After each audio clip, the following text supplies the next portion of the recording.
Prologue to the Wisdom of Jesus, son of Sirach. A prologue made by an uncertain author. This Jesus was the son of Sirach, and grandchild to Jesus of the same name with him. This man therefore lived in the latter times, after the people had been led away captive and called home again, and almost after all the prophets. Now his grandfather, Jesus, as he himself witnesseth, was a man of great diligence and wisdom among the Hebrews, who did not only gather the grave and short sentences of wise men that had been before him, but himself also uttered some of his own, full of much understanding and wisdom. Whenas therefore the first Jesus died, leaving this book almost perfected, Sirach his son, receiving it after him, left it to his own son Jesus, who, having gotten it into his hands, compiled it all orderly into one volume, and called it Wisdom, entitling it both by his own name, his father's name, and his grandfather's, alluring the hearer by the very name of wisdom to have a greater love to the study of this book. It containeth therefore wise sayings, dark sentences, and parables, and certain particular ancient godly stories of men that pleased God, also his prayer and song. Moreover, what benefits God has vouchsafed his people, and what plagues he had heaped upon their enemies. This Jesus did imitate Solomon, and was no less famous for wisdom and learning, both being indeed a man of great learning, and so reputed also. The prologue of the wisdom of Jesus, the son of Sirach.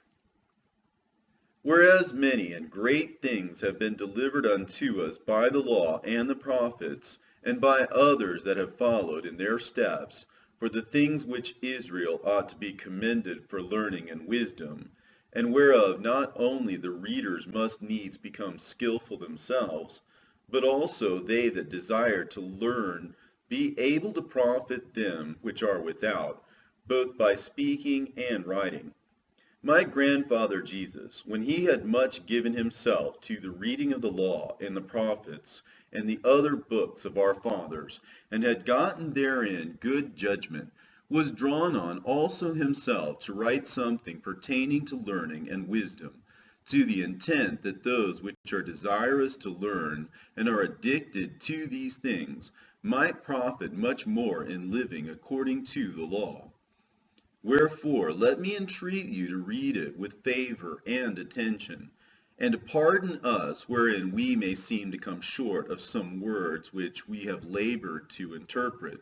For the same things uttered in Hebrew and translated into another tongue have not the same force in them. And not only these things, but the law itself and the prophets and the rest of the books have no small difference when they are spoken in their own language. For in the 38th year coming into Egypt, when Euergetes was king, and continuing there some time, I found a book of no small learning. Therefore I thought it most necessary for me to bestow some diligence and travail to interpret it, using great watchfulness and skill in that space to bring the book to an end, and set it forth for them also, which in a strange country are willing to learn, being prepared before in manners to live after the law. The wisdom of Jesus, son of Sirach. All wisdom cometh from the Lord, and is with him forever. Who can number the sand of the sea, and the drops of rain, and the days of eternity? Who can find out the height of heaven, and the breadth of the earth, and the deep, and wisdom? Wisdom hath been created before all things, and the understanding of prudence from everlasting. The word of God most high is the fountain of wisdom, and her ways are everlasting commandments. To whom hath the root of wisdom been revealed, or who hath known her wise counsels? Unto whom hath the knowledge of wisdom been made manifest, and who hath understood her great experience? There is one wise and greatly to be feared, the Lord sitting upon his throne. He created her, and saw her, and numbered her, and poured her out upon all his works. She is with all flesh, according to his gift, and he hath given her to them that love him. The fear of the Lord is honor, and glory, and gladness, and a crown of rejoicing.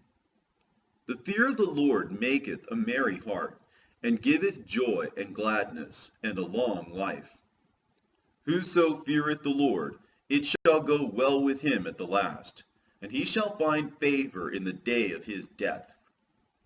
To fear the Lord is the beginning of wisdom, and it was created with the faithful in the womb. She hath built an everlasting foundation with men, and she shall continue with their seed.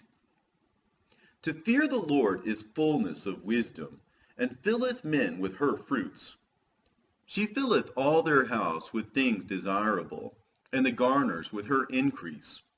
The fear of the Lord is a crown of wisdom, making peace and perfect health to flourish, both which are the gifts of God, and it enlargeth their rejoicing that love him. Wisdom raineth down skill and knowledge of understanding, and exalteth them to honor that hold her fast. The root of wisdom is to fear the Lord, and the branches thereof are long life. The fear of the Lord driveth away sins, and where it is present, it turneth away wrath. A furious man cannot be justified, for the sway of his fury shall be his destruction. A patient man will fear for a time, and afterward joy shall spring up unto him. He will hide his words for a time, and the lips of many shall declare his wisdom. The parables of knowledge are in the treasures of wisdom, but godliness is an abomination to a sinner. If thou desire wisdom, keep the commandments, and the Lord shall give her unto thee. For the fear of the Lord is wisdom and instruction, and faith and meekness are his delight. Distrust not the fear of the Lord when thou art poor, and come not unto him with a double heart. Be not an hypocrite in the sight of men, and take good heed what thou speakest. Exalt not thyself, lest thou fall, and bring dishonor upon thy soul, and so God discover thy secrets, and cast thee down in the midst of the congregation, because thou camest not in truth to the fear of the Lord, but thy heart is full of deceit. My son, if thou come to serve the Lord, prepare thy soul for temptation. Set thy heart aright, and constantly endure, and make not haste in time of trouble. Cleave unto him, and depart not away, that thou mayest be increased at thy last end. Whatsoever is brought upon thee, take cheerfully, and be patient when thou art changed to a low estate. For gold is tried in the fire, and acceptable men in the furnace of adversity. Believe in him, and he will help thee. Order thy way aright, and trust in him. Ye that fear the Lord, wait for his mercy, and go not aside, lest ye fall. Ye that fear the Lord, believe him, and your reward shall not fail. Ye that fear the Lord, hope for good, and for everlasting joy and mercy. Look at the generations of old, and see, did ever any trust in the Lord, and was confounded? Or did any abide in his fear, and was forsaken? Or whom did he ever despise that called upon him? For the Lord is full of compassion and mercy, long-suffering, and very pitiful, and forgiveth sins, and saveth in the time of affliction. Woe be to fearful hearts and faint hands, and the sinner that goeth two ways. Woe unto him that is faint-hearted, for he believeth not, therefore shall he not be defended. Woe unto you that have lost patience, and what will ye do when the Lord shall visit you? They that fear the Lord will not disobey his word, and they that love him will keep his ways. They that fear the Lord will seek that which is well pleasing unto him, and they that love him shall be filled with the law. They that fear the Lord will prepare their hearts, and humble their souls in his sight, saying, We will fall into the hands of the Lord, and not into the hands of men. For as his majesty is, so is his mercy. Hear me, your father, O children, and do thereafter, that ye may be safe. For the Lord hath given the father honor over the children, and hath confirmed the authority of the mother over the sons. Whoso honoureth his father maketh an atonement for his sins, and he that honoureth his mother is as one that layeth up treasure. Whoso honoureth his father shall have joy of his own children, and when he maketh his prayer, he shall be heard. He that honoureth his father shall have a long life, and he that is obedient unto the Lord shall be a comfort to his mother. He that feareth the Lord will honour his father, and will do service unto his parents, as to his masters. Honor thy father and mother, both in word and deed, that a blessing may come upon thee from them. For the blessing of the father establisheth the houses of children, but the curse of the mother rooteth out foundations. Glory not in the dishonour of thy father, for thy father's dishonour is no glory unto thee. For the honour of a man is from the honour of his father, and a mother in dishonour is a reproach to the children. My son, help thy father in his age, and grieve him not as long as he liveth.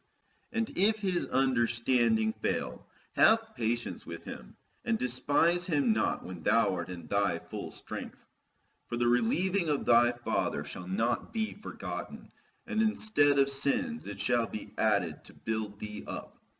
In the day of thine affliction it shall be remembered. Thy sins also shall melt away as the ice in the fair warm weather. He that forsaketh his father is as a blasphemer, and he that angereth his mother is cursed of God. My son, go on with thy business in meekness, so shalt thou be beloved of him that is approved. The greater thou art, the more humble thyself, and thou shalt find favor before the Lord. Many are in high place, and of renown, but mysteries are revealed unto the meek. For the power of the Lord is great, and he is honored of the lowly. Seek not out things that are too hard for thee, neither search the things that are above thy strength. But what is commanded thee, think thereupon with reverence, for it is not needful for thee to see with thine eyes the things that are in secret. Be not curious in unnecessary matters, for more things are showed unto thee than men understand. For many are deceived by their own vain opinion, and an evil suspicion hath overthrown their judgment. Without eyes thou shalt want light. Profess not the knowledge therefore that thou hast not. A stubborn heart shall fare evil at the last, and he that loveth danger shall perish therein. An obstinate heart shall be laden with sorrows, and the wicked man shall heap sin upon sin. In the punishment of the proud there is no remedy, for the plant of wickedness hath taken root in him. The heart of the prudent will understand a parable, and an attentive ear is the desire of a wise man. Water will quench a flaming fire, and alms maketh an atonement for sins. And he that requiteth good turns is mindful of that which may come hereafter, and when he falleth, he shall find a stay. My son, defraud not the poor of his living, and make not the needy eyes to wait long. Make not an hungry soul sorrowful, neither provoke a man in his distress. Add not more trouble to an heart that is vexed, and defer not to give to him that is in need. Reject not the supplication of the afflicted, neither turn away thy face from a poor man. Turn not away thine eyes from the needy, and give him none occasion to curse thee.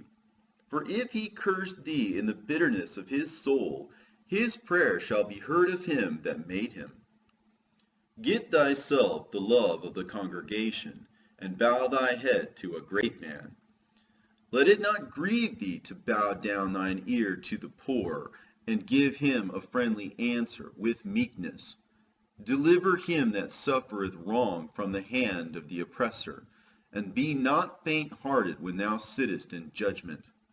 Be as a father unto the fatherless, and instead of an husband unto their mother.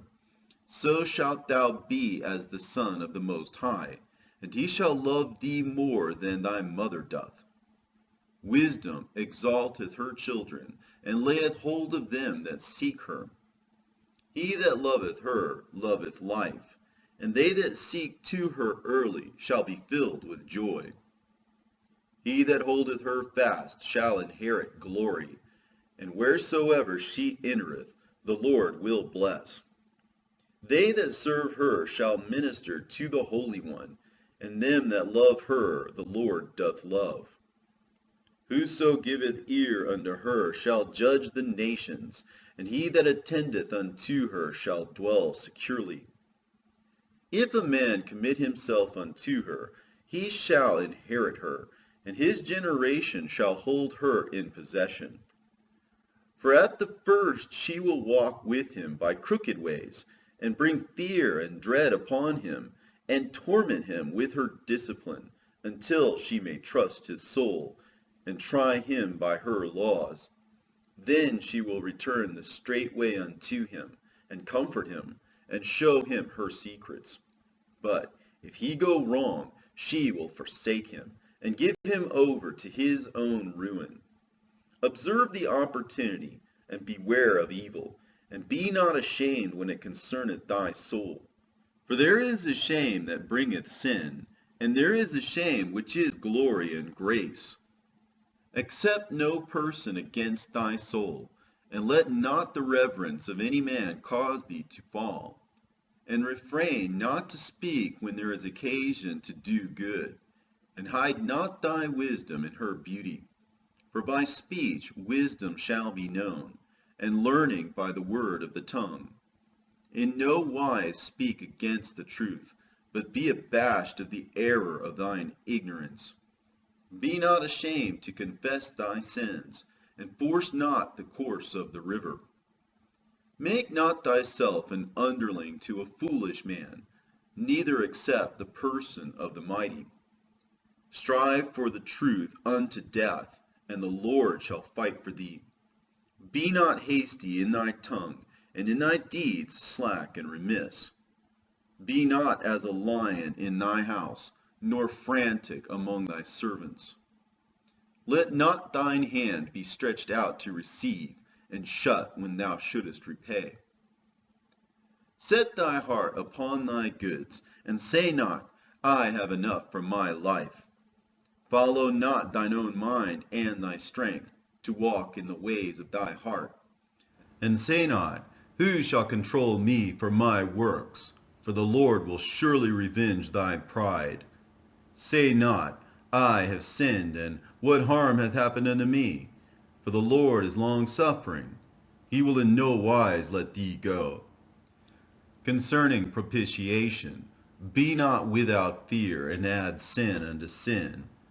And say not, his mercy is great, he will be pacified for the multitude of my sins. For mercy and wrath come from him, and his indignation resteth upon sinners. Make no tarrying to turn to the Lord, and put not off from day to day, for suddenly shall the wrath of the Lord come forth, and in thy security thou shalt be destroyed, and perish in the day of vengeance. Set not thine heart upon goods unjustly gotten, for they shall not profit thee in the day of calamity. Winnow not with every wind, and go not into every way, for so doth the sinner that hath a double tongue. Be steadfast in thy understanding, and let thy word be the same. Be swift to hear, and let thy life be sincere, and with patience give answer.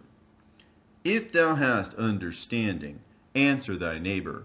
If not, lay thy hand upon thy mouth. Honor and shame is in talk, and the tongue of man is his fall.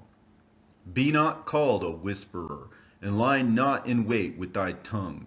For a foul shame is upon the thief, and an evil condemnation upon the double tongue.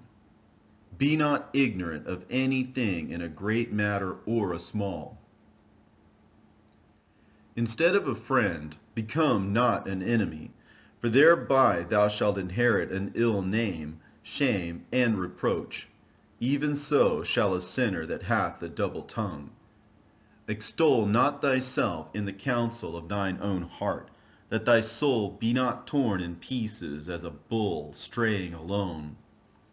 Thou shalt eat up thy leaves, and lose thy fruit, and leave thyself as a dry tree.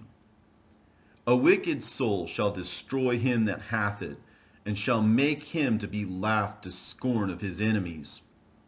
Sweet language will multiply friends, and a fair-speaking tongue will increase kind greetings.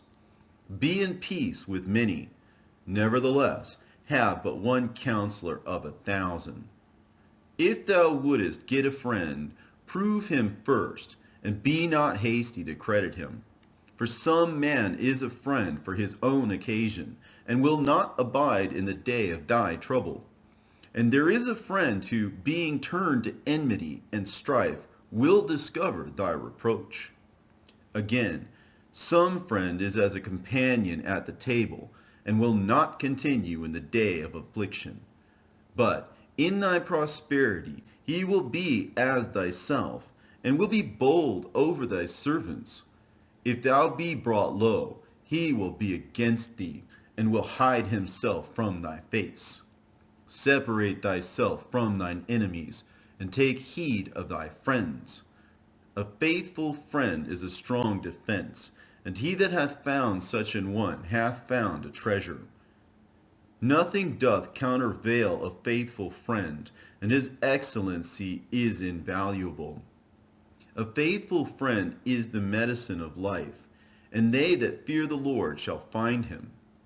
Whosoever feareth the Lord shall direct his friendship aright, for as he is, so shall his neighbor be also. My son, gather instruction from thy youth up, so shalt thou find wisdom till thine old age. Come unto her as one that ploweth and soweth, and wait for her good fruits. For thou shalt not toil much in laboring about her, but thou shalt eat of her fruits right soon. She is very unpleasant to the unlearned. He that is without understanding will not remain with her. She will lie upon him as a mighty stone of trial, and he will cast her from him ere it be long. For wisdom is according to her name, and she is not manifest unto many. Give ear, my son, receive my advice, and refuse not my counsel. And put thy feet into her fetters, and thy neck into her chain. Bow down thy shoulder and bear her, and be not grieved with her bonds. Come unto her with thy whole heart, and keep her ways with all thy power. Search and seek, and she shall be made known unto thee. And when thou hast got hold of her, let her not go.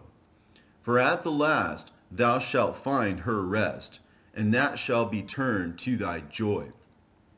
Then shall her fetters be a strong defense for thee, and her chains a robe of glory. For there is a golden ornament upon her, and her bands are purple lace. Thou shalt put her on as a robe of honor, and shalt put her about thee as a crown of joy. My son, if thou wilt, thou shalt be taught, and if thou wilt apply thy mind, thou shalt be prudent.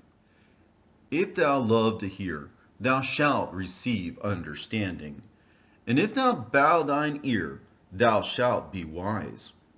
Stand in the multitude of the elders, and cleave unto him that is wise. Be willing to hear every godly discourse, and let not the parables of understanding escape thee. And if thou seest a man of understanding, get thee betimes unto him, and let thy foot wear the steps of his door. Let thy mind be open upon the ordinances of the Lord, and meditate continually in his commandments. He shall establish thine heart, and give thee wisdom at thine own desire. Do no evil, so shall no harm come unto thee. Depart from the unjust, and iniquity shall turn away from thee. My son, sow not upon the furrows of unrighteousness, and thou shalt not reap them sevenfold. Seek not of the Lord preeminence, neither of the king the seat of honor. Justify not thyself before the Lord, and boast not of thy wisdom before the king. Seek not to be judge, being not able to take away iniquity, lest at any time thou fear the person of the mighty, and stumbling block in the way of thine uprightness. Offend not against the multitude of a city, and then thou shalt not cast thyself down among the people. Bind not one sin upon another, for in one thou shalt not be unpunished. Say not, God will look upon the multitude of my oblations, and when I offer to the Most High God, he will accept it. Be not faint-hearted when thou makest thy prayer, and neglect not to give alms. Laugh no man to scorn in the bitterness of his soul, for there is one which humbleth and exalteth. Devise not a lie against thy brother, neither do the like unto thy friend. Use not to make any manner of lie, for the custom thereof is not good. Use not many words in a multitude of elders, and make not much babbling when thou prayest. Hate not laborious work, neither husbandry, which the Most High hath ordained. Number not thyself among the multitude of sinners, but remember that wrath will not tarry long. Humble thyself greatly, for the vengeance of the ungodly is fire and worms. Change not a friend for any good, by no means, neither a faithful brother for the gold of Ophir. Forego not a wise and good woman, for her grace is above gold. Whereas thy servant worketh truly, entreat him not evil, nor the hireling that bestoweth himself wholly for thee. Let thy soul love a good servant, and defraud him not of liberty. Hast thou cattle? Have an eye to them, and if they be for thy profit, keep them with thee. Hast thou children? Instruct them, and bow down their neck from their youth. Hast thou daughters? Have a care of their body, and show not thyself cheerful toward them. Marry thy daughter, and so thou shalt have performed a weighty matter, but give her to a man of understanding. Hast thou a wife after thy mind? Forget her not, but give not thyself over to a light woman. Honor thy father with thy whole heart, and forget not the sorrows of thy mother. Remember that thou wast begotten of them, and how canst thou recompense them for the things that they have done for thee? Fear the Lord with all thy soul, and reverence his priests. Love him that made thee with all thy strength, and forsake not his ministers. Fear the Lord, and honor the priest, and give him his portion, as it is commanded thee, the first fruits and the trespass offerings, and the gift of the shoulder, and the sacrifice of sanctification, and the first fruits of the holy things. And stretch thine hand unto the poor, that thy blessing may be perfected. A gift hath grace in the sight of every man living, and for the dead detain it not. Fail not to be with them that weep, and mourn with them that mourn. Be not slow to visit the sick, for that shall make thee to be beloved. Whatsoever thou takest in hand, remember the end, and thou shalt never do amiss. Strive not with a mighty man, lest thou fall into his hands. Be not at variance with a rich man, lest he overweigh thee, for gold hath destroyed many, and perverted the hearts of kings. Strive not with a man that is full of tongue, and heap not wood upon his fire. Jest not with a rude man, lest thy ancestors be disgraced. Reproach not a man that turneth from sin, but remember that we are all worthy of punishment. Dishonor not a man in his old age, for even some of us wax old. Rejoice not over thy greatest enemy being dead, but remember that we die all. Despise not the discourse of the wise, but acquaint thyself with their proverbs, for of them thou shalt learn instruction, and how to serve great men with ease. Miss not the discourse of the elders, for they also learned of their fathers, and of them thou shalt learn understanding, and to give answer as need requireth. Kindle not the coals of a sinner, lest thou be burnt with the flame of his fire. Rise not up in anger at the presence of an injurious person, lest he lie in wait to entrap thee in thy words. Lend not unto him that is mightier than thyself, for if thou lendest him, count it but lost. Be not surety above thy power, for if thou be surety, take care to pay it. Go not to law with the judge, for they will judge for him, according to his honor. Travel not by the way with a bold fellow, lest he become grievous unto thee, for he will do according to his will, and thou shalt perish with him through his folly. Strive not with an angry man, and go not with him into a solitary place, for blood is as nothing in his sight, and where there is no help, he will overthrow thee. Consult not with a fool, for he cannot keep counsel. Do no secret thing before a stranger, for thou knowest not what he will bring forth. Open not thy heart to every man, lest he requite thee with a shrewd turn. Be not jealous over the wife of thy bosom, and teach her not an evil lesson against thyself. Give not thy soul unto a woman to set her foot upon thy substance. Meet not with an harlot, lest thou fall into her snares. Use not much the company of a woman that is a singer, lest thou be taken with her attempts. Gaze not on a maid, that thou fall not by those things that are precious in her. Give not thy soul unto harlots, that thou lose not thine inheritance. Look not round about thee in the streets of the city, neither wander thou in the solitary place thereof. Turn away thine eye from a beautiful woman, and look not upon another's beauty, for many have been deceived by the beauty of a woman, for herewith love is kindled as a fire. Sit not at all with another man's wife, nor sit down with her in thine arms, and spend not thy money with her at the wine, lest thine heart incline unto her, and so through thy desire thou fall into destruction.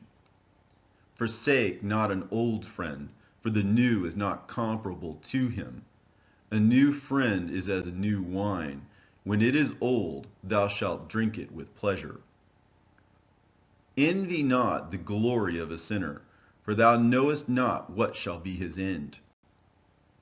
Delight not in the thing that the ungodly have pleasure in, but remember they shall not go unpunished unto their grave. Keep thee far from the man that hath power to kill, so shalt thou not doubt the fear of death. And if thou come unto him, make no fault, lest he take away thy life presently. Remember that thou goest into the midst of snares, and that thou walkest upon the battlements of the city. As near as thou canst, guess at thy neighbor, and consult with the wise. Let thy talk be with the wise, and all thy communication in the law of the Most High.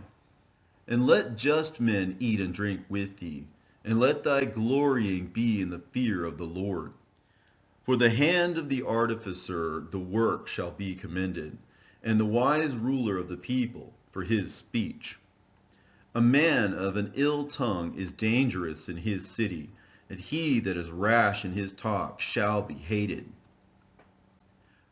A wise judge will instruct his people, and the government of a prudent man is well ordered.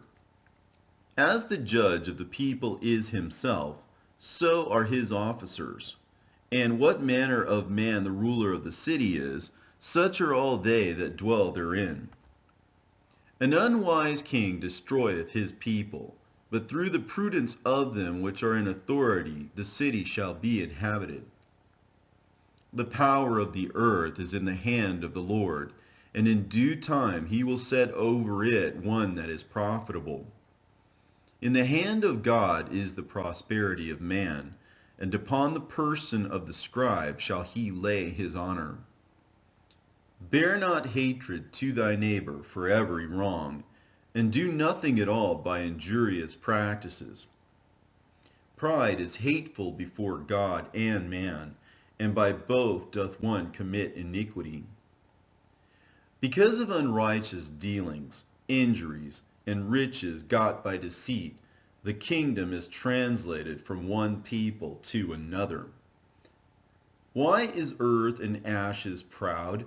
There is not a more wicked thing than a covetous man, for such an one setteth his own soul to sale, because while he liveth he casteth away his bowels.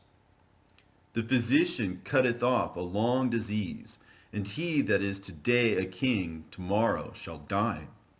For when a man is dead, he shall inherit creeping things, beasts, and worms. The beginning of pride is when one departeth from God, and his heart is turned away from his Maker. For pride is the beginning of sin, and he that hath it shall pour out abomination. And therefore the Lord brought upon them strange calamities, and overthrew them utterly. The Lord hath cast down the thrones of proud princes, and set up the meek in their stead.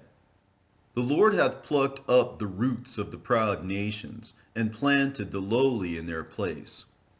The Lord overthrew countries of the heathen, and destroyed them to the foundations of the earth. He took some of them away, and destroyed them, and hath made their memorial to cease from the earth. Pride was not made for men, nor furious anger for them that are born of a woman. They that fear the Lord are a pure seed, and they that love him an honorable plant. They that regard not the law are a dishonorable seed.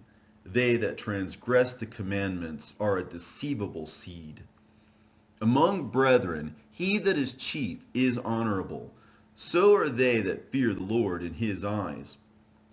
The fear of the Lord goeth before the obtaining of authority, but roughness and pride is the losing thereof. Whether he be rich, noble, or poor, their glory is the fear of the Lord. It is not meet to despise the poor man that hath understanding, neither is it convenient to magnify a sinful man. Great men and judges and potentates shall be honored, yet there is none of them greater than he that feareth the Lord. Unto the servant that is wise shall they that are free do service, and he that hath knowledge will not grudge when he is reformed.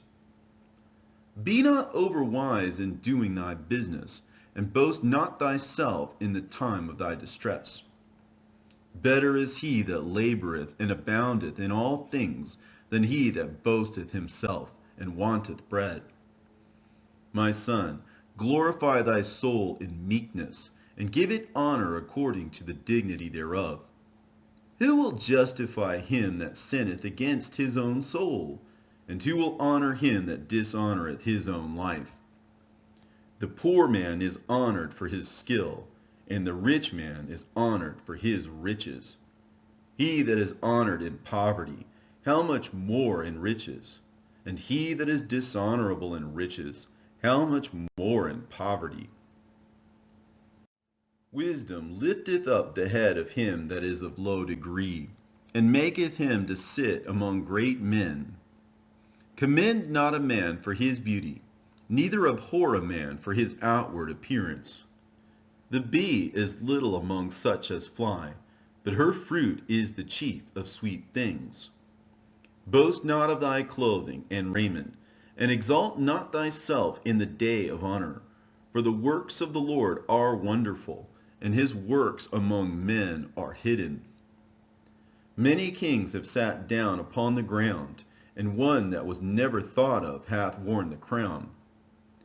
Many mighty men have been greatly disgraced, and the honorable delivered into other men's hands. Blame not before thou hast examined the truth. Understand first, and then rebuke. Answer not before thou hast heard the cause, neither interrupt men in the midst of their talk. Strive not in a matter that concerneth thee not, and sit not in judgment with sinners. My son, meddle not with many matters, for if thou meddle much, thou shalt not be innocent. And if thou follow after, thou shalt not obtain, neither shalt thou escape by fleeing. There is one that laboreth, and taketh pains, and maketh haste, and is so much the more behind. Again, there is another that is slow, and hath need of help, wanting ability, and full of poverty. Yet the eye of the Lord looked upon him for good, and set him up from his low estate, and lifted up his head from misery, so that many that saw it marveled at him. Prosperity and adversity, life and death, poverty and riches come of the Lord. Wisdom, knowledge, and understanding of the law are of the Lord. Love and the way of good works are from him. Error and darkness had their beginning together with sinners, and evil shall wax old with them that glory therein. The gift of the Lord remaineth with the godly, and his favor bringeth prosperity forever. There is that waxeth rich by his wariness and pinching, and this is the portion of his reward.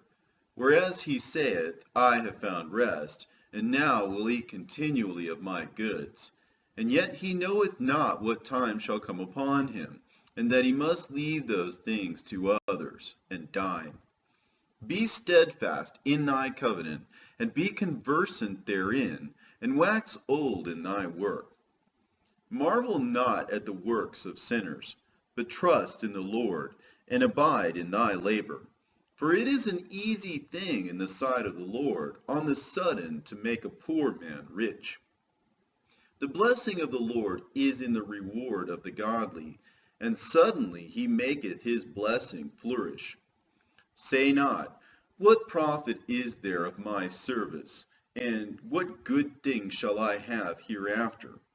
Again, say not, I have enough, and possess many things, and what evil shall I have hereafter? In the day of prosperity there is a forgetfulness of affliction, and in the day of affliction there is no more remembrance of prosperity. For it is an easy thing unto the Lord in the day of death to reward a man according to his ways. The affliction of an hour maketh a man forget pleasure, and in his end his deed shall be discovered. Judge none blessed before his death, for a man shall be known in his children. Bring not every man into thine house, for the deceitful man hath many trains. Like as a partridge taken and kept in a cage, so is the heart of the proud, and like as a spy watcheth he for thy fall. For he lieth in wait, and turneth good into evil, and in things worthy of praise will lay blame upon thee. Of a spark of fire a heap of coals is kindled, and a sinful man layeth wait for blood. Take heed of a mischievous man, for he worketh wickedness, lest he bring upon thee a perpetual blot. Receive a stranger into thine house, and he will disturb thee, and turn thee out of thine own. When thou wilt do good, know to whom thou doest it, so thou shalt be thanked for thy benefits. Do good to the godly man, and thou shalt find a recompense, and if not from him, yet from the Most High. There can no good come to him that is always occupied in evil, nor to him that giveth no alms. Give to the godly man, and help not a sinner.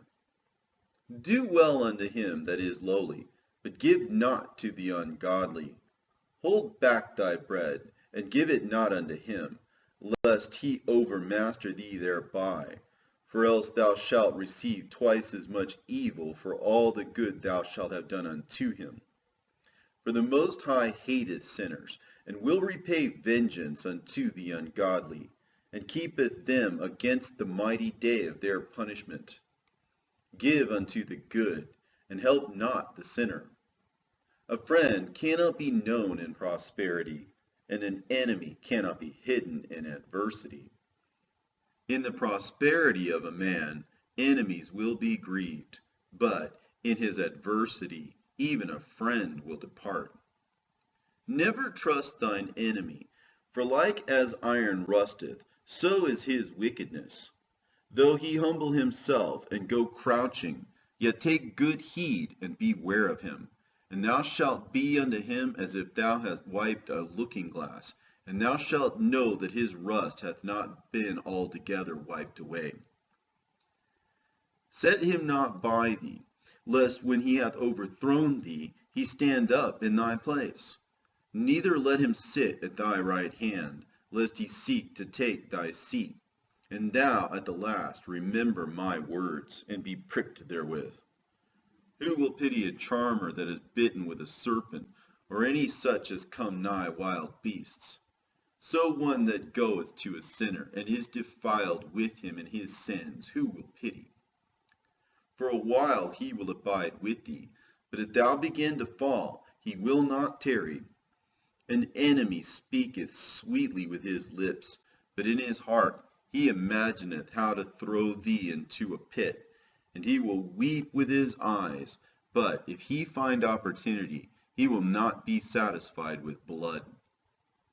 If adversity come upon thee, thou shalt find him there first, and though he pretend to help thee, yet shall he undermine thee. He will shake his head, and clap his hands, and whisper much, and change his countenance. He that toucheth pitch shall be defiled therewith, and he that hath fellowship with a proud man shall be like unto him. Burden not thyself above thy power while thou livest, and have no fellowship with the one that is mightier and richer than thyself. For how agree the kettle and the earthen pot together? For if the one be smitten against the other, it shall be broken. The rich man hath done wrong, and yet he threateneth withal. The poor man is wronged, and he must entreat also. If thou be for his profit, he will use thee, but if thou hast nothing, he will forsake thee.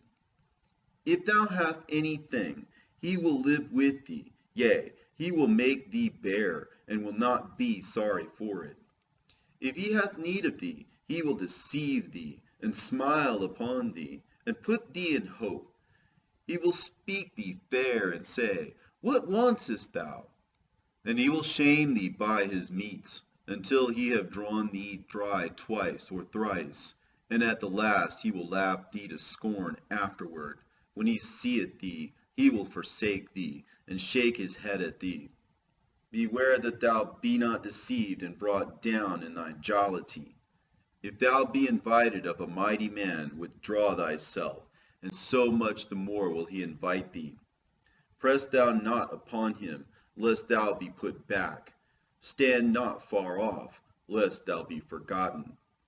Affect not to be made equal unto him in talk, and believe not his many words, for with much communication he will tempt thee, and smiling upon thee will get out thy secrets. But cruelly he will lay up thy words, and will not spare to do thee hurt, and to put thee in prison. Observe, and take good heed, for thou walkest in peril of thy overthrowing. When thou hearest these things, awake in thy sleep. Love the Lord all thy life, and call upon him for thy salvation. Every beast loveth his like, and every man loveth his neighbor. All flesh consorteth according to kind, and a man will cleave to his like. What fellowship hath the wolf with the lamb? So the sinner with the godly. What agreement is there between the hyena and a dog? And what peace between the rich and the poor? As the wild ass is the lion's prey in the wilderness, so the rich eat up the poor. As the proud hate humility, so doth the rich abhor the poor. A rich man beginning to fall is held up of his friends, but a poor man being down is thrust away by his friends. When a rich man is fallen, he hath many helpers. He speaketh things not to be spoken, and yet men justify him. The poor man slipped, and yet they rebuked him too. He spake wisely, and could have no place. When a rich man speaketh, every man holdeth his tongue, and look, what he saith, they extol it to the clouds. But if the poor man speak, they say, What fellow is this?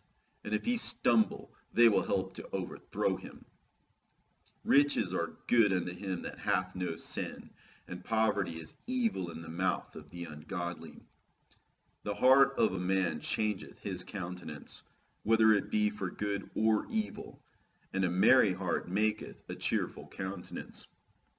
A cheerful countenance is a token of a heart that is in prosperity, and the finding out of parables is a wearisome labor of the mind. Blessed is the man that hath not slipped with his mouth, and is not pricked with the multitude of sins. Blessed is he whose conscience hath not condemned him, and who is not fallen from his hope in the Lord.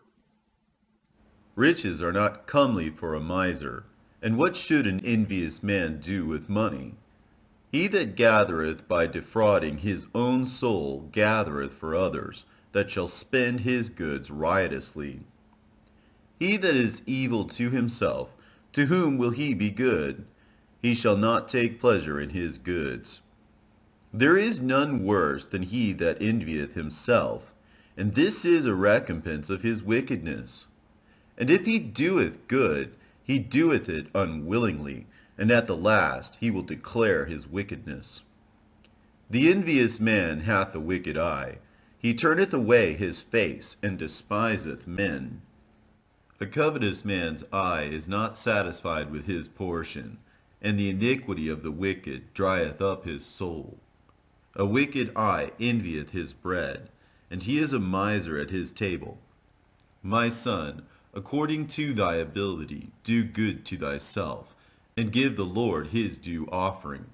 Remember that death will not be long in coming, and that the covenant of the grave is not showed unto thee.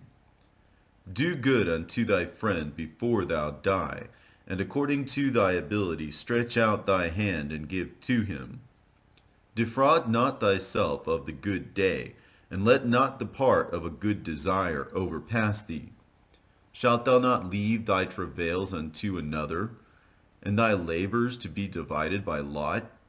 Give, and take, and sanctify thy soul, for there is no seeking of dainties in the grave. All flesh waxeth old as a garment, for the covenant from the beginning is, Thou shalt die the death. As of the green leaves on a thick tree, some fall and some grow, so is the generation of flesh and blood. One cometh to an end, and another is born. Every work rotteth and consumeth away, and the worker thereof shall go withal. Blessed is the man that doth meditate good things in wisdom, and that reasoneth of holy things by his understanding. He that considereth her ways in his heart shall also have understanding in her secrets. Go after her as one that traceth, and lie in wait in her ways. He that prieth in at her windows shall also hearken at her doors. He that doth lodge near her house shall also fasten a pin in her walls. He shall pitch his tent nigh unto her, and shall lodge in a lodging where good things are. He shall set his children under her shelter, and shall lodge under her branches. By her he shall be covered from heat, and in her glory shall he dwell. He that feareth the Lord will do good, and he that hath the knowledge of the law shall obtain her. And as a mother shall she meet him, and receive him as a wife married of a virgin. With the bread of understanding shall she feed him, and give him the water of wisdom to drink. He shall be stayed upon her, and shall not be moved, and shall rely upon her, and shall not be confounded. She shall exalt him above his neighbors, and in the midst of the congregation shall she open his mouth. He shall find joy and a crown of gladness, and she shall cause him to inherit an everlasting name. But foolish men shall not attain unto her, and sinners shall not see her. For she is far from pride, and men that are liars cannot remember her. Praise is not seemly in the mouth of a sinner, for it was not sent him of the Lord. For praise shall be uttered in wisdom, and the Lord will prosper it. Say not thou, it is through the Lord that I fell away, for thou oughtest not to do the thing that he hateth. Say not thou, he hath caused me to err, for he hath no need of the sinful man. The Lord hateth all abomination, and they that fear God love it not. He himself made man from the beginning, and left him in the hand of his counsel, if thou wilt, to keep the commandments, and to perform acceptable faithfulness. He hath set fire and water before thee. Stretch forth thy hand unto whether thou wilt. Before man is life and death, and whether him liketh shall be given him. For the wisdom of the Lord is great, and he is mighty in power, and beholdeth all things. And his eyes are upon them that fear him, and he knoweth every work of man. He hath commanded no man to do wickedly, neither hath he given any man license to sin. Desire not a multitude of unprofitable children, neither delight in ungodly sons. Though they multiply, rejoice not in them, except the fear of the Lord be with them. Trust not thou in their life, neither respect their multitude. For one that is just is better than 1,000, and better it is to die without children than to have them that are ungodly. For by one that hath understanding shall the city be replenished, but the kindred of the wicked shall speedily become desolate. Many such things have I seen with mine eyes, and mine ear hath heard greater things than these. In the congregation of the ungodly shall a fire be kindled, and in a rebellious nation wrath is set on fire. He was not pacified toward the old giants, who fell away in the strength of their foolishness. Neither spared he the place where Lot sojourned, but abhorred them for their pride. He pitied not the people of perdition, who were taken away in their sins, nor the 600,000 footmen who were gathered together in the hardness of their hearts. And if there be one stiff-necked among the people, it is a marvel if he escape unpunished. For mercy and wrath are with him. He is mighty to forgive, and to pour out displeasure. As his mercy is great, so is his correction also. He judgeth a man according to his works. The sinner shall not escape with his spoils, and the patience of the godly shall not be frustrate. Make way for every work of mercy, for every man shall find according to his works. The Lord hardened Pharaoh, that he should not know him, that his powerful works might be known to the world. His mercy is manifest to every creature, and he hath separated his light from the darkness with an adamant. Say not thou, I will hide myself from the Lord. Shall any remember me from above? I shall not be remembered among so many people. For what is my soul among such an infinite number of creatures? Behold, the heaven and the heaven of heavens, the deep and the earth, and all that therein is, shall be moved when he shall visit. The mountains also and foundations of the earth will be shaken with trembling when the Lord looketh upon them. No heart can think upon these things worthily, and who is able to conceive his ways? It is a tempest which no man can see, for the most part of his works are hid. Who can declare the works of his justice, or who can endure them? For his covenant is afar off, and the trial of all things is in the end. He that wanteth understanding will think upon vain things, and a foolish man erring imagineth follies. My son, hearken unto me, and learn knowledge, and mark my words with thy heart. I will show forth doctrine in weight, and declare his knowledge exactly. The works of the Lord are done in judgment from the beginning, and from the time he made them he disposed the parts thereof. He garnished his works for ever, and in his hand are the chief of them unto all generations. They neither labor, nor are weary, nor cease from their works. None of them hindereth another, and they shall never disobey his word. After this the Lord looked upon the earth, and filled it with his blessings. With all manner of living things hath he covered the face thereof, and they shall return into it again. The Lord created man of the earth, and turned him into it again. He gave them few days, and a short time, and power also over the things therein. He endued them with strength by themselves, and made them according to his image, and put the fear of man upon all flesh, and gave him dominion over beasts and fowls. They received the use of the 5 operations of the Lord, and in the 6th place he imparted them understanding, and in the 7th speech, an interpreter of the cogitations thereof. Counsel, and a tongue, and eyes, ears, and a heart gave he them to understand. Withal he filled them with the knowledge of understanding, and showed them good and evil. He set his eye upon their hearts, that he might show them the greatness of his works. He gave them to glory in his marvelous acts forever, that they might declare his works with understanding. And the elect shall praise his holy name. Besides this, he gave them knowledge, and the law of life for an heritage. He made an everlasting covenant with them, and showed them his judgments. Their eyes saw the majesty of his glory, and their ears heard his glorious voice. And he said unto them, Beware of all unrighteousness. And he gave every man commandment concerning his neighbor.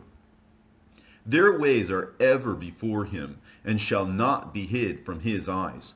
Every man from his youth is given to evil, neither could they make themselves fleshly hearts for stoning. For in the division of the nations of the whole earth he set a ruler over every people, but Israel is the Lord's portion, whom, being his firstborn, he nourisheth with discipline, and giving him the light of his love doth not forsake him. Therefore all their works are as the sun before him, and his eyes are continually upon their ways. None of their unrighteous deeds are hid from him, but all their sins are before the Lord. But the Lord, being gracious, and knowing his workmanship, neither left nor forsook them, but spared them. The alms of a man is as a signet with him, and he will keep the good deeds of man as the apple of the eye, and give repentance to his sons and daughters. Afterwards he will rise up and reward them, and render their recompense upon their heads. But unto them that repent he granted them return, and comforted those that failed in patience. Return unto the Lord, and forsake thy sins, and make prayer before his face, and offend less. Turn again to the Most High, and turn away from iniquity. For he will lead thee out of darkness into the light of health. And hate thou abomination vehemently. Who shall praise the Most High in the grave, instead of them which live and give thanks? Thanksgiving perisheth from the dead, as from one that is not. The living and sound in heart shall praise the Lord. How great is the loving kindness of the Lord our God, and his compassion unto such as turn unto him in holiness. For all things cannot be in men, because the Son of Man is not immortal. What is brighter than the sun? Yet the light thereof faileth, and flesh and blood will imagine evil. He vieweth the power of the height of heaven, and all men are but earth and ashes. He that liveth forever hath created all things in general. The Lord only is righteous, and there is none other but he, who governeth the world with the palm of his hand, and all things obey his will. For he is the King of all, by his power dividing holy things among them from profane. To whom hath he given power to declare his works? And who shall find out his noble acts? Who shall number the strength of his majesty? And who shall also tell of his mercies? As for the wondrous works of the Lord, there may nothing be taken from them, neither may anything be put unto them, neither can the ground of them be found out. When a man hath done, then he beginneth, and when he leaveth off, then he shall be doubtful. What is man, and whereto serveth he? What is his good, and what is his evil?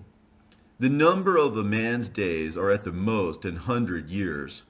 As a drop of water unto the sea, and a gravel stone in comparison of the sand, so are 1,000 years to the days of eternity.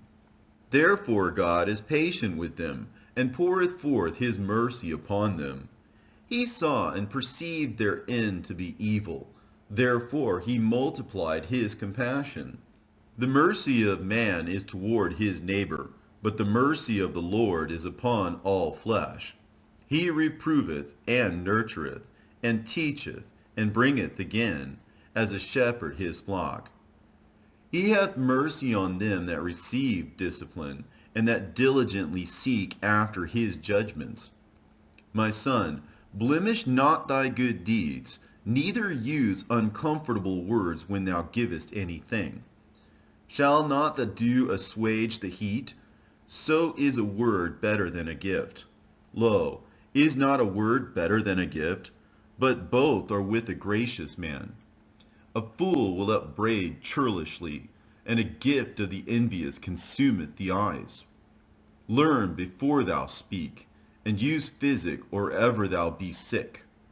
Before judgment examine thyself, and in the day of visitation thou shalt find mercy.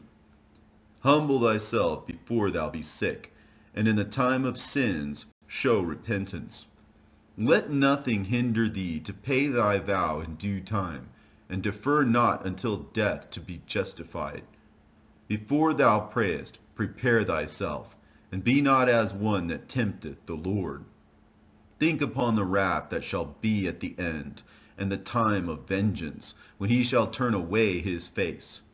When thou hast enough, remember the time of hunger, and when thou art rich, think upon poverty and need.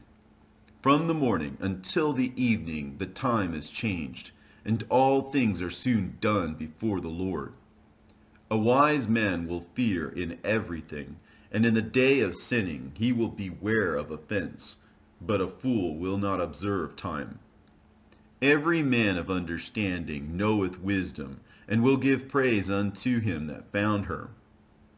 They that were of understanding in sayings became also wise themselves, and poured forth exquisite parables. Go not after thy lusts, but refrain thyself from thine appetites. If thou givest thy soul the desires that please her, She will make thee a laughingstock to thine enemies that malign thee. Take not pleasure in much good cheer, neither be tied to the expense thereof. Be not made a beggar by banqueting upon borrowing, when thou hast nothing in thy purse. For thou shalt lie in wait for thine own life, and be talked on. A laboring man that is given to drunkenness shall not be rich, and he that contemneth small things shall fall little by little. Wine and women will make men of understanding to fall away, and he that cleaveth to harlots will become impudent. Moths and worms shall have him to heritage, and a bold man shall be taken away. He that is hasty to give credit is light-minded, and he that sinneth shall offend against his own soul. Whoso taketh pleasure in wickedness shall be condemned, but he that resisteth pleasures crowneth his life. He that can rule his tongue shall live without strife, and he that hateth babbling shall have less evil. Rehearse not unto another that which is told unto thee, and thou shalt fare never the worse. Whether it be to friend or foe, talk not of other men's lives. And if thou canst without offense, reveal them not. For he heard and observed thee, and when time cometh he will hate thee. If thou hast heard a word, let it die with thee, and be bold, it will not burst thee. A fool travaileth with a word, as a woman in labor of a child. As an arrow that sticketh in a man's thigh, so is a word within a fool's belly. Admonish a friend. It may be he hath not done it, and if he have done it, that he do it no more. Admonish thy friend. It may be he hath not said it, and if he have, that he speak it not again. Admonish a friend, for many times it is a slander, and believe not every tale. There is one that slippeth in his speech, but not from his heart. And who is he that hath not offended with his tongue? Admonish thy neighbor before thou threaten him, and not being angry, give place to the law of the Most High. The fear of the Lord is the first step to be accepted of him, and wisdom obtaineth his love. The knowledge of the commandments of the Lord is the doctrine of life. And they that do things that please him shall receive the fruit of the tree of immortality. The fear of the Lord is all wisdom, and in all wisdom is the performance of the law, and the knowledge of his omnipotency. If a servant say to his master, I will not do as it pleaseth thee, though afterward he do it, he angereth him that nourisheth him. The knowledge of wickedness is not wisdom, neither at any time the counsel of sinners prudence. There is a wickedness, and the same an abomination, and there is a fool wanting in wisdom. He that hath small understanding, and feareth God, is better than one that hath much wisdom, and transgressed the law of the Most High. There is an exquisite subtlety, and the same is unjust. And there is one that turneth aside to make judgment appear, and there is a wise man that justifieth in judgment. There is a wicked man that hangeth down his head sadly, but inwardly he is full of deceit, casting down his countenance, and making as if he heard not, where he is not known. He will do thee a mischief before thou be aware. And if, for want of power, he be hindered from sinning, yet when he findeth opportunity, he will do evil. A man may be known by his look, and one that hath understanding by his countenance, when thou meetest him. A man's attire and excessive laughter and gait show what he is. There is a reproof that is not comely. Again, some man holdeth his tongue, and he is wise. It is much better to reprove than to be angry secretly, and he that confesseth his fault shall be preserved from hurt. How good is it, when thou art reproved, to show repentance, for so shalt thou escape wilful sin. As is the lust of an eunuch to deflower a virgin, So is he that executeth judgment with violence. There is one that keepeth silence, and is found wise, and another by much babbling becometh hateful. Some man holdeth his tongue, because he hath not to answer, and some keepeth silence, knowing his time. A wise man will hold his tongue till he see opportunity, but a babbler and a fool will regard no time. He that useth many words shall be abhorred, and he that taketh to himself authority therein shall be hated. There is a sinner that hath good success in evil things, and there is a gain that turneth to loss. There is a gift that shall not profit thee, and there is a gift whose recompense is double. There is an abasement because of glory, and there is that lifteth up his head from a low estate. There is that buyeth much for a little, and repayeth it sevenfold. A wise man by his words maketh him beloved, but the graces of fools shall be poured out. The gift of a fool shall do thee no good when thou hast it, neither yet of the envious for his necessity, for he looketh to receive many things for one. He giveth little and upbraideth much. He openeth his mouth like a crier. Today he lendeth, and tomorrow will he ask it again. Such an one is to be hated of God and man. The fool saith, I have no friends. I have no thank for all my good deeds, and they that eat my bread speak evil of me. How oft, and of how many shall he be laughed to scorn? For he knoweth not aright what it is to have, and it is all one unto him as if he had it not. To slip upon a pavement is better than to slip with the tongue. So the fall of the wicked shall come speedily. An unseasonable tale will always be in the mouth of the unwise. A wise sentence shall be rejected when it cometh out of a fool's mouth, for he will not speak it in due season. There is that is hindered from sinning through want, and when he taketh rest, he shall not be troubled. There is that destroyeth his own soul through bashfulness, and by accepting of persons overthroweth himself. There is that for bashfulness promiseth to his friend, and maketh him his enemy for nothing. A lie is a foul blot in a man, yet it is continually in the mouth of the untaught.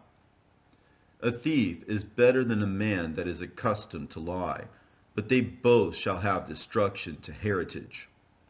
The disposition of a liar is dishonorable, and his shame is ever with him.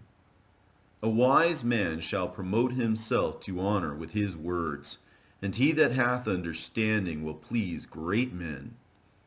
He that tilleth his land shall increase his heap, and he that pleaseth great men shall get pardon for iniquity. Presents and gifts blind the eyes of the wise, and stop up his mouth that he cannot reprove. Wisdom that is hid, and treasure that is hoarded up, what profit is in them both? Better is he that hideth his folly than a man that hideth his wisdom. Necessary patience in seeking the Lord is better than he that leadeth his life without a guide. My son, hast thou sinned? Do so no more, but ask pardon for thy former sins. Flee from sin as from the face of a serpent, for if thou comest too near it, it will bite thee. The teeth thereof are as the teeth of a lion, slaying the souls of men. All iniquity is as a two-edged sword, the wounds whereof cannot be healed. To terrify and do wrong will waste riches.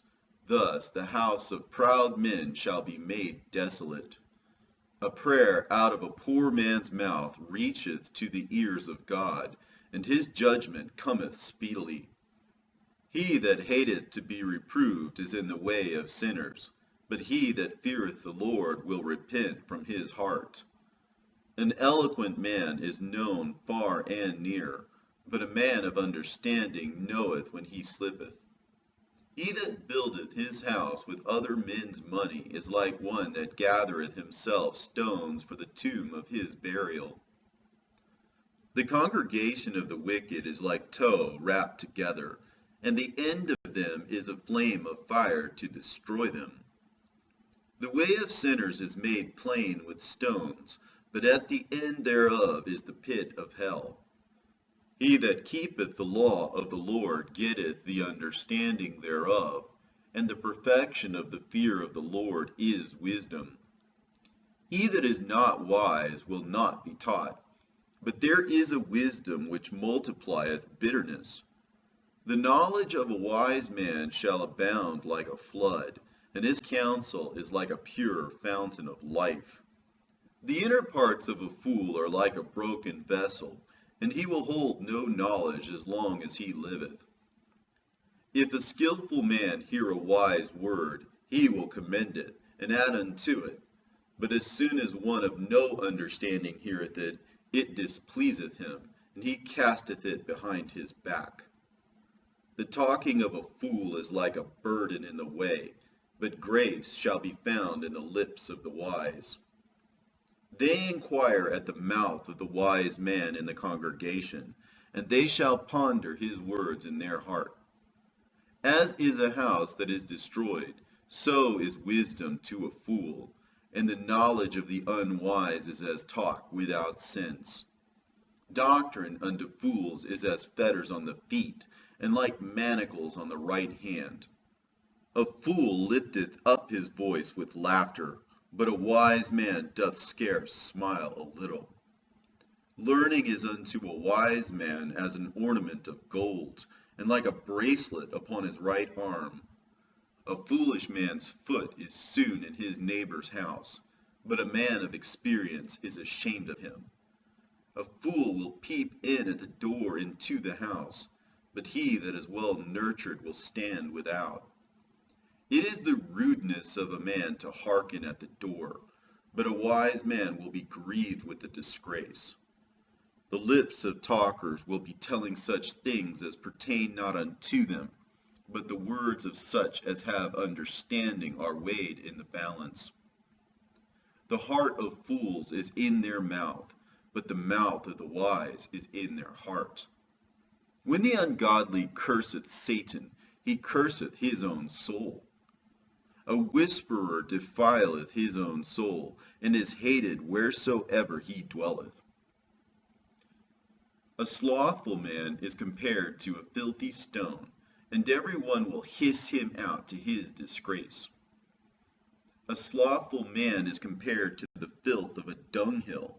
Every man that takes it up will shake his hand. An evil-nurtured man is the dishonor of his father that begat him, and a foolish daughter is born to his loss.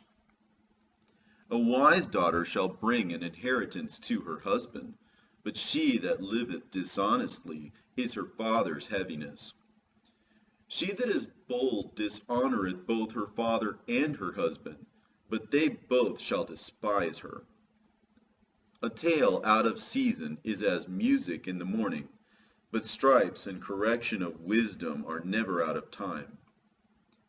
Whoso teacheth a fool is as one that glueth a potsherd together, and as he that waketh one from a sound sleep. He that telleth a tale to a fool speaketh to one in a slumber. When he hath told his tale, he will say, What is the matter? If children live honestly, and have wherewithal, they shall cover the baseness of their parents. But children, being haughty, through disdain and want of nurture, do stain the nobility of their kindred. Weep for the dead, for he hath lost the light, and weep for the fool, for he wanteth understanding. Make little weeping for the dead, for he is at rest. But the life of the fool is worse than death. 7 days do men mourn for him that is dead, but for a fool and an ungodly man all the days of his life. Talk not much with a fool, and go not to him that hath no understanding. Beware of him, lest thou have trouble, and thou shalt never be defiled with his fooleries. Depart from him, and thou shalt find rest, and never be disquieted with madness. What is heavier than lead? And what is the name thereof but a fool? Sand and salt and a mass of iron is easier to bear than a man without understanding. As timber girt and bound together in a building cannot be loosed with shaking, so the heart that is established by advised counsel shall fear at no time. A heart settled upon a thought of understanding is as a fair plastering on the wall of a gallery. Pails set on an high place will never stand against the wind. So a fearful heart in the imagination of a fool cannot stand against any fear. He that pricketh the eye will make tears to fall, and he that pricketh the heart maketh it to show her knowledge.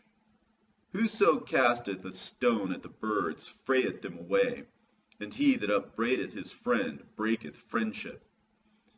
Though thou drewest a sword at thy friend, yet despair not, for there may be a returning to favor.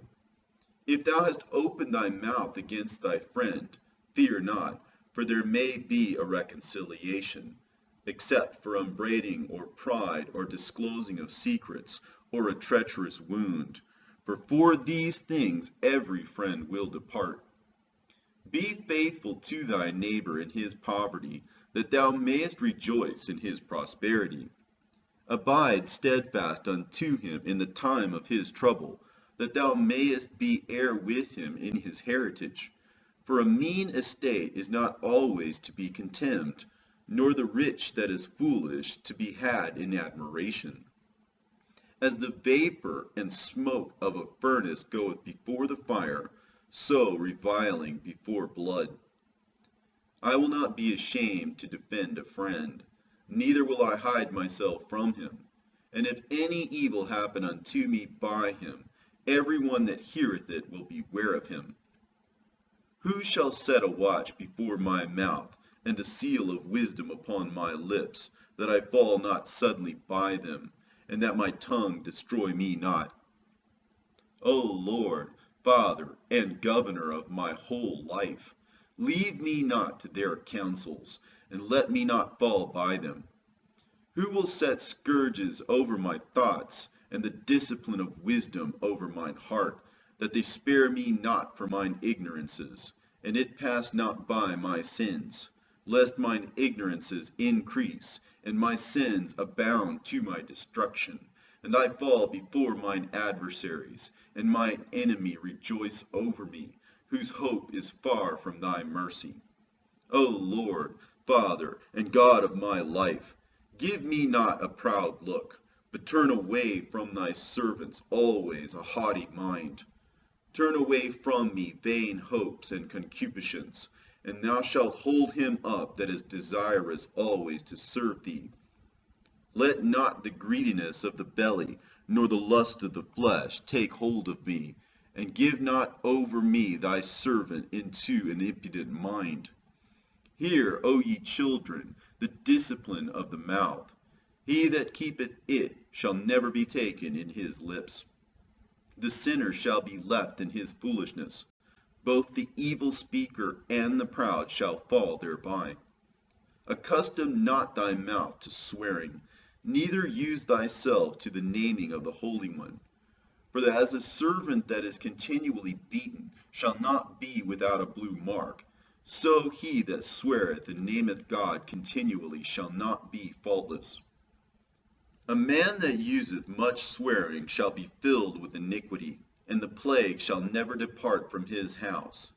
If he shall offend, his sin shall be upon him, and if he acknowledge not his sin, he maketh a double offense. And if he swear in vain, he shall not be innocent, but his house shall be full of calamities. There is a word that is clothed about with death.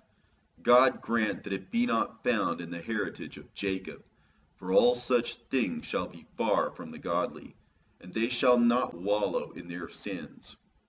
Use not thy mouth to intemperate swearing, for therein is the word of sin.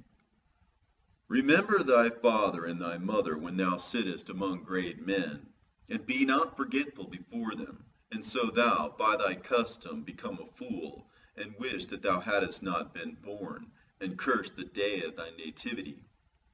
The man that is accustomed to opprobrious words will never be reformed all the days of his life.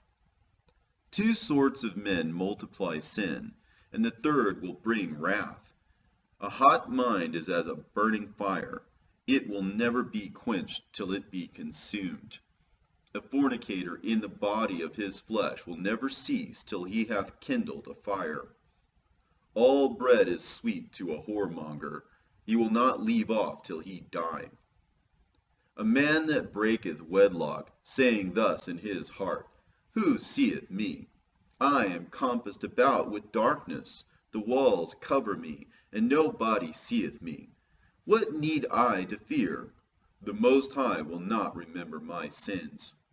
Such a man only feareth the eyes of men, and knoweth not that the eyes of the Lord are 10,000 times brighter than the sun, beholding all the ways of men, and considering the most secret parts.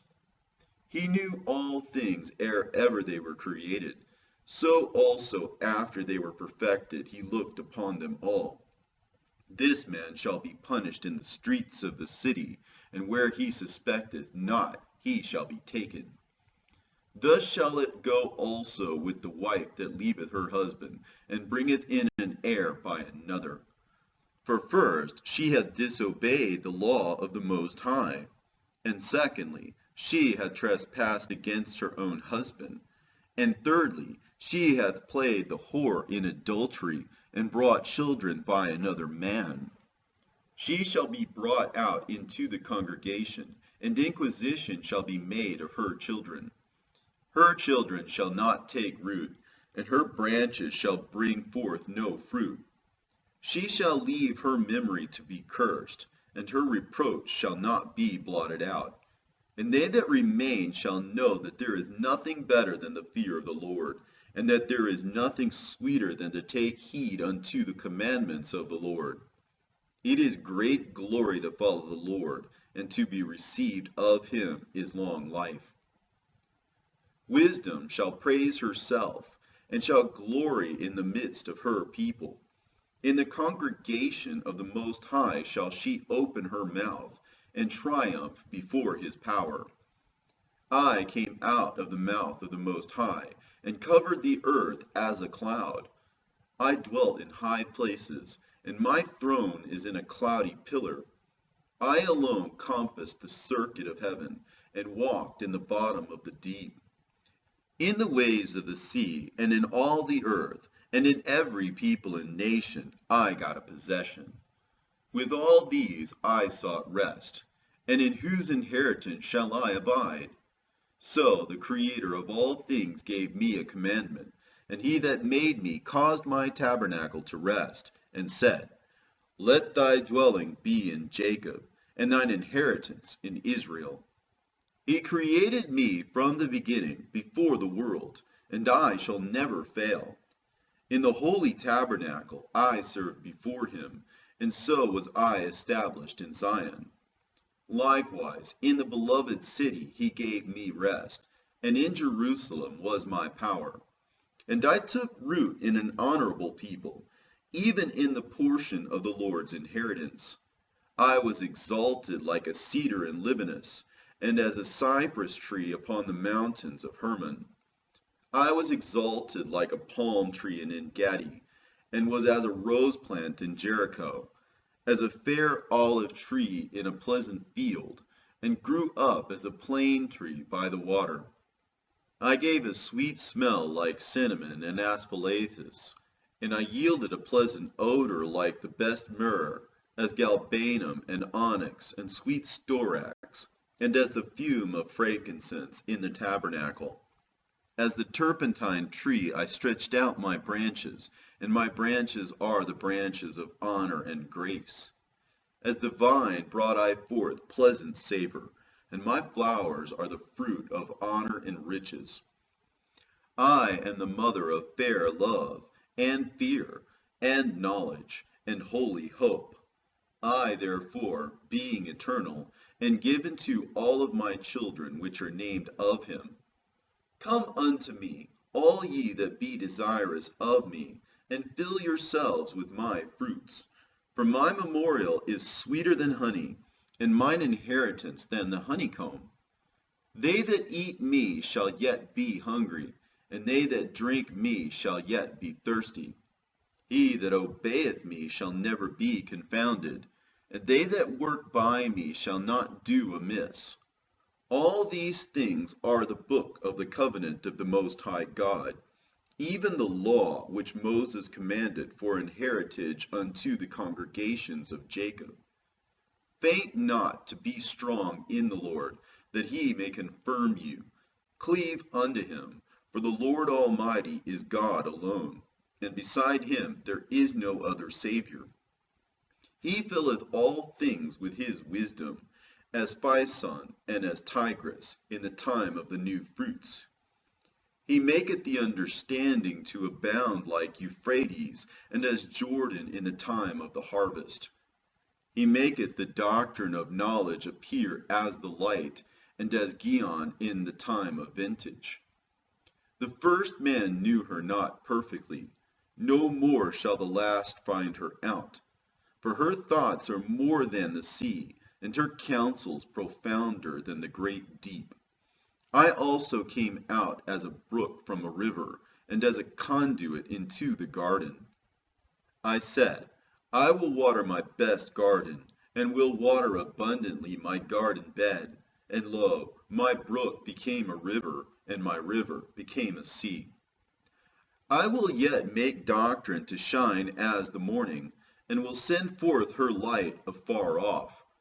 I will yet pour out doctrine as prophecy, and leave it to all ages forever. Behold, that I have not labored for myself only, but for all them that seek wisdom.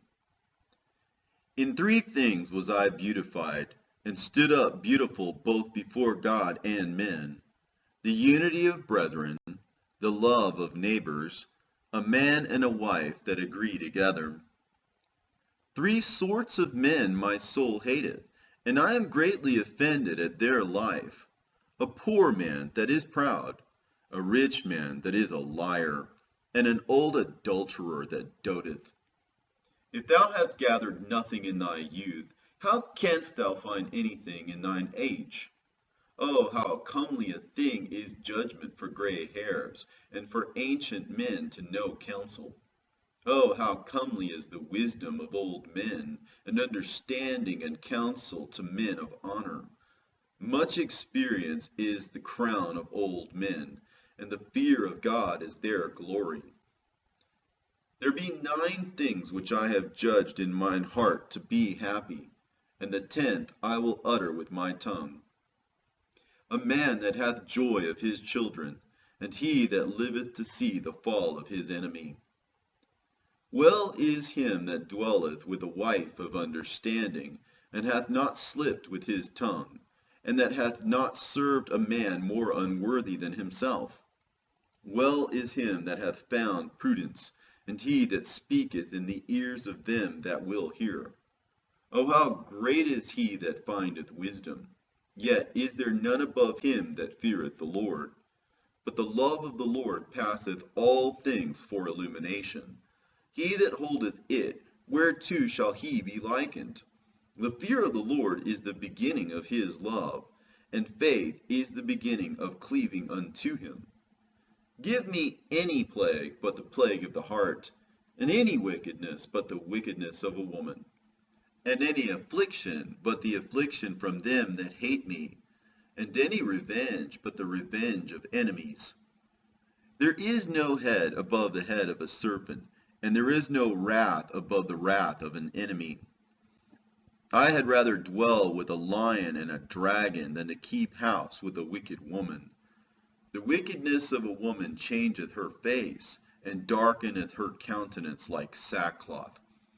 Her husband shall sit among his neighbors, and when he heareth it shall sigh bitterly.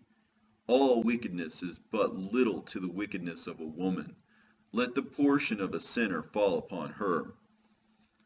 As the climbing up a sandy way is to the feet of the aged, so is a wife full of words to a quiet man. Stumble not at the beauty of a woman, and desire her not for pleasure. A woman, if she maintain her husband, is full of anger, impudence, and much reproach. A wicked woman abateth the courage, maketh an heavy countenance, and a wounded heart. A woman that will not comfort her husband in distress maketh weak hands and feeble knees. Of the woman came the beginning of sin, and through her we all die. Give the water no passage, neither a wicked woman liberty to gad abroad. If she go not as thou wouldest have her, cut her off from thy flesh, and give her a bill of divorce, and let her go. Blessed is the man that hath a virtuous wife, for the number of his days shall be double. A virtuous woman rejoiceth her husband, and he shall fulfill the years of his life in peace. A good wife is a good portion, which shall be given in the portion of them that fear the Lord. Whether a man be rich or poor, if he have a good heart toward the Lord, he shall at all times rejoice with a cheerful countenance. There be 3 things that mine heart feareth, and for the 4th I was sore afraid: the slander of a city, the gathering together of an unruly multitude, and a false accusation. All these are worse than death. But a grief of heart and sorrow is a woman that is jealous over another woman, and a scourge of the tongue which communicateth with all. An evil wife is a yoke shaken to and fro. He that hath hold of her is as though he held a scorpion. A drunken woman and a gatter abroad causeth great anger, and she will not cover her own shame. The whoredom of a woman may be known in her haughty looks and eyelids. If thy daughter be shameless, keep her in straitly, lest she abuse herself through overmuch liberty. Watch over an impudent eye, and marvel not if she trespass against thee. She will open her mouth as a thirsty traveler when he hath found a fountain, and drink of every water near her. By every hedge she will sit down, and open her quiver against every arrow.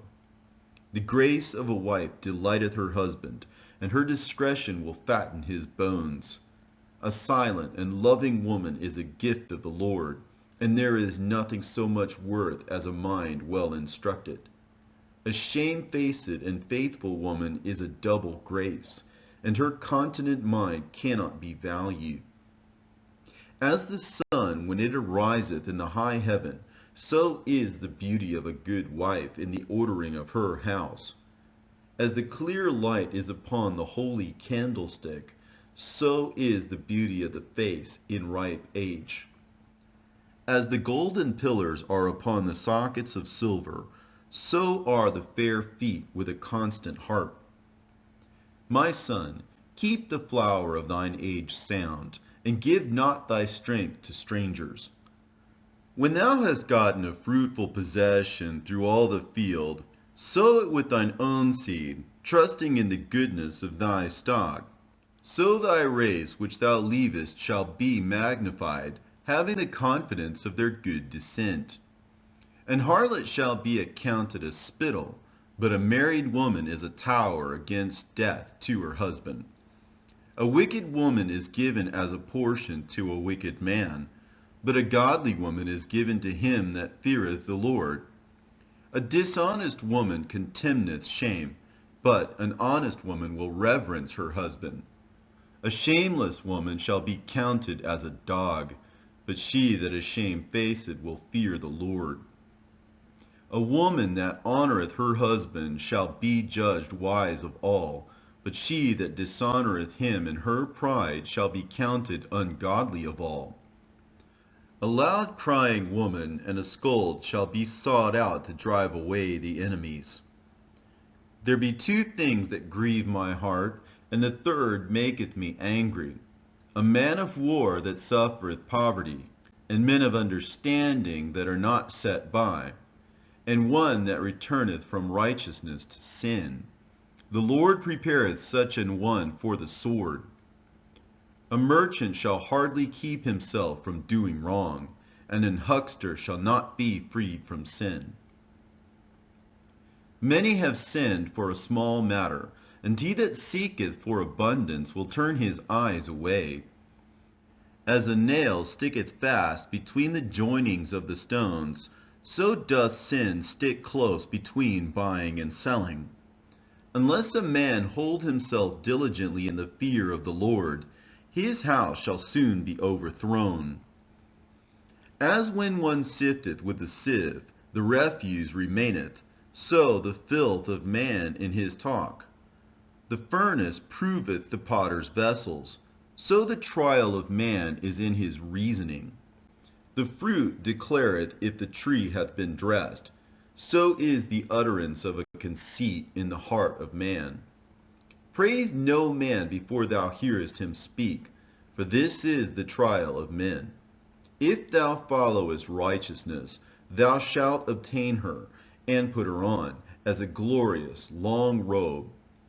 The birds will resort unto their like, so will truth return unto them that practice in her. As the lion lieth in wait for the prey, so sin for them that work iniquity. The discourse of a godly man is always with wisdom, but a fool changeth as the moon.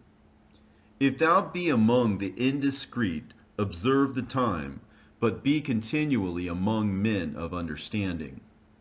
The discourse of fools is irksome, and their sport is the wantonness of sin. The talk of him that sweareth much, and maketh the hair stand upright, and their brawls make one stop his ears. The strife of the proud is bloodshedding, and their revilings are grievous to the ear. Whoso discovereth secrets loseth his credit, and shall never find friend to his mind. Love thy friend, and be faithful unto him. But if thou betrayest his secrets, follow no more after him. For as a man hath destroyed his enemy, so hast thou lost the love of thy neighbor. As one that letteth a bird go out of his hand, so hast thou let thy neighbor go, and shalt not get him again. Follow after him no more, for he is too far off. He is as a roe escaped out of the snare. As for a wound, it may be bound up, and after reviling there may be reconcilement, but he that betrayeth secrets is without hope. He that winketh with the eyes worketh evil, and he that knoweth him will depart from him. When thou art present, he will speak sweetly, and will admire thy words, but at the last he will writhe his mouth, and slander thy sayings. I have hated many things, but nothing like him, for the Lord will hate him. Whoso casteth a stone on high, casteth it on his own head, and a deceitful stroke shall make wounds. Whoso diggeth a pit shall fall therein, and he that setteth a trap shall be taken therein. He that worketh mischief, it shall fall upon him, and he shall not know whence it cometh. Mockery and reproach are from the proud, but vengeance, as a lion, shall lie in wait for them. They that rejoice at the fall of the righteous shall be taken in the snare, and anguish shall consume them before they die. Malice and wrath, even these are abominations, and the sinful man shall have them both. He that revengeth shall find vengeance from the Lord, and he will surely keep his sins in remembrance. Forgive thy neighbor the hurt that he hath done unto thee, so shall thy sins also be forgiven when thou prayest. One man beareth hatred against another, and doth he seek pardon from the Lord? He showeth no mercy to a man which is like himself, and doth he ask forgiveness of his own sins? If he that is but flesh nourish hatred, who will entreat for pardon of his sins? Remember thy end, and let enmity cease. Remember corruption and death, and abide in the commandments. Remember the commandments, and bear no malice to thy neighbor. Remember the covenant of the highest, and wink at ignorance. Abstain from strife, and thou shalt diminish thy sins, for a furious man will kindle strife. A sinful man disquieteth friends, and maketh debate among them that be at peace. As the matter of the fire is, so it burneth, and as a man's strength is, so is his wrath. And according to his riches his anger riseth, and the stronger they are which contend, the more they will be inflamed. And hasty contention kindleth a fire, and in hasty fighting sheddeth blood. If thou blow the spark, it shall burn. If thou spit upon it, it shall be quenched. And both of these come out of thy mouth. Curse the whisperer and the double-tongued, for such have destroyed many that were at peace. A backbiting tongue hath disquieted many, and driven them from nation to nation. Strong cities hath it pulled down, and overthrown the houses of great men. A backbiting tongue hath cast out virtuous women, and deprived them of their labors. Whoso hearkeneth unto it shall never find rest, and never dwell quietly. The stroke of the whip maketh marks in the flesh, but the stroke of the tongue breaketh the bones. Many have fallen by the edge of the sword, but not so many as have fallen by the tongue. Well is he that is defended through the venom thereof, who hath not drawn the yoke thereof, nor hath been bound in her bands. For the yoke thereof is a yoke of iron, and the bands thereof are bands of brass. The death thereof is an evil death. The grave were better than it. It shall not have rule over them that fear God, neither shall they be burned with the flame thereof. Such as forsake the Lord shall fall into it, and it shall burn in them, and not be quenched. It shall be sent upon them as a lion, and devour them as a leopard. Look that thou hedge thy possession about with thorns, and bind up thy silver and gold, and weigh thy words in a balance, and make a door and a bar for thy mouth. Beware thou slide not by it, lest thou fall before him that lieth in wait. He that is merciful will lend unto his neighbor, and he that strengtheneth his hand keepeth the commandments. Lend to thy neighbor in time of his need, and pay thou thy neighbor again in due season. Keep thy word, and deal faithfully with him, and thou shalt always find the thing that is necessary for thee. Many, when a thing was lent them, reckoned it to be found, and put them to trouble that helped them. Till he hath received, he will kiss a man's hand, and for his neighbor's money he will speak submissively.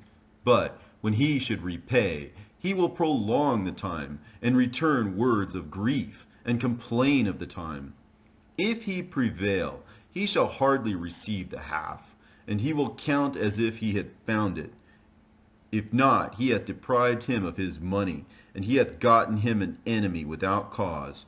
He payeth him with cursings and railings, and for honor he will pay him disgrace. Many therefore have refused to lend for other men's ill dealing, fearing to be defrauded. Yet have thou patience with a man in poor estate, and delay not to show him mercy. Help the poor for the commandment's sake, and turn him not away because of his poverty. Lose thy money for thy brother and thy friend, and let it not rust under a stone to be lost. Lay up thy treasure according to the commandments of the Most High, and it shall bring thee more profit than gold. Shut up alms in thy storehouses, and it shall deliver thee from all affliction. It shall fight for thee against thine enemies better than a mighty shield and strong spear. An honest man is surety for his neighbor, but he that is impudent will forsake him. Forget not the friendship of thy surety, for he hath given his life for thee. A sinner will overthrow the good estate of his surety, and he that is of an unthankful mind will leave him in danger that delivered him. Suretyship hath undone many of good estate, and shaken them as a wave of the sea. Mighty men hath it driven from their houses, so that they wandered among strange nations. A wicked man transgressing the commandments of the Lord shall fall into suretyship, and he that undertaketh and followeth other men's business for gain shall fall into suits. Help thy neighbor according to thy power, and beware that thou thyself fall not into the same. The chief thing for life is water and bread and clothing, and an house to cover shame. Better is the life of a poor man in a mean cottage than delicate fare in another man's house. Be it little or much, hold thee contented, that thou hear not the reproach of thy house. For it is a miserable life to go from house to house. For where thou art a stranger, thou darest not open thy mouth. Thou shalt entertain and feast, and have no thanks. Moreover, thou shalt hear bitter words. Come now, stranger, and furnish a table, and feed me of that thou hast ready. Give place, thou stranger, to an honorable man. My brother cometh to be lodged, and I have need of mine house. These things are grievous to a man of understanding, the upbraiding of house room, and reproaching of the lender. He that loveth his son causeth him oft to feel the rod, that he may have joy of him in the end. He that chastiseth his son shall have joy in him, and shall rejoice of him among his acquaintance. He that teacheth his son grieveth the enemy, and before his friends he shall rejoice of him. Though his father die, yet he is as though he were not dead, for he hath left one behind him that is like himself.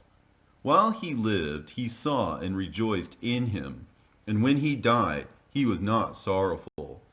He left behind him an avenger against his enemies, and one that shall requite kindness to his friends. He that maketh too much of his son shall bind up his wounds, and his bowels will be troubled at every cry. An horse not broken becometh headstrong, and a child left to himself will become wilful. Conquer thy child, and he will make thee afraid. Play with him, and he will bring thee to heaviness. Laugh not with him, lest thou have sorrow with him, and lest thou gnash thy teeth in the end. Give him no liberty in his youth, and wink not at his follies. Bow down his neck while he is young, and beat him on the sides while he is a child, lest he wax stubborn and be disobedient unto thee, and so bring sorrow to thine heart. Chastise thy son, and hold him to labor, lest his lewd behavior be an offense unto thee.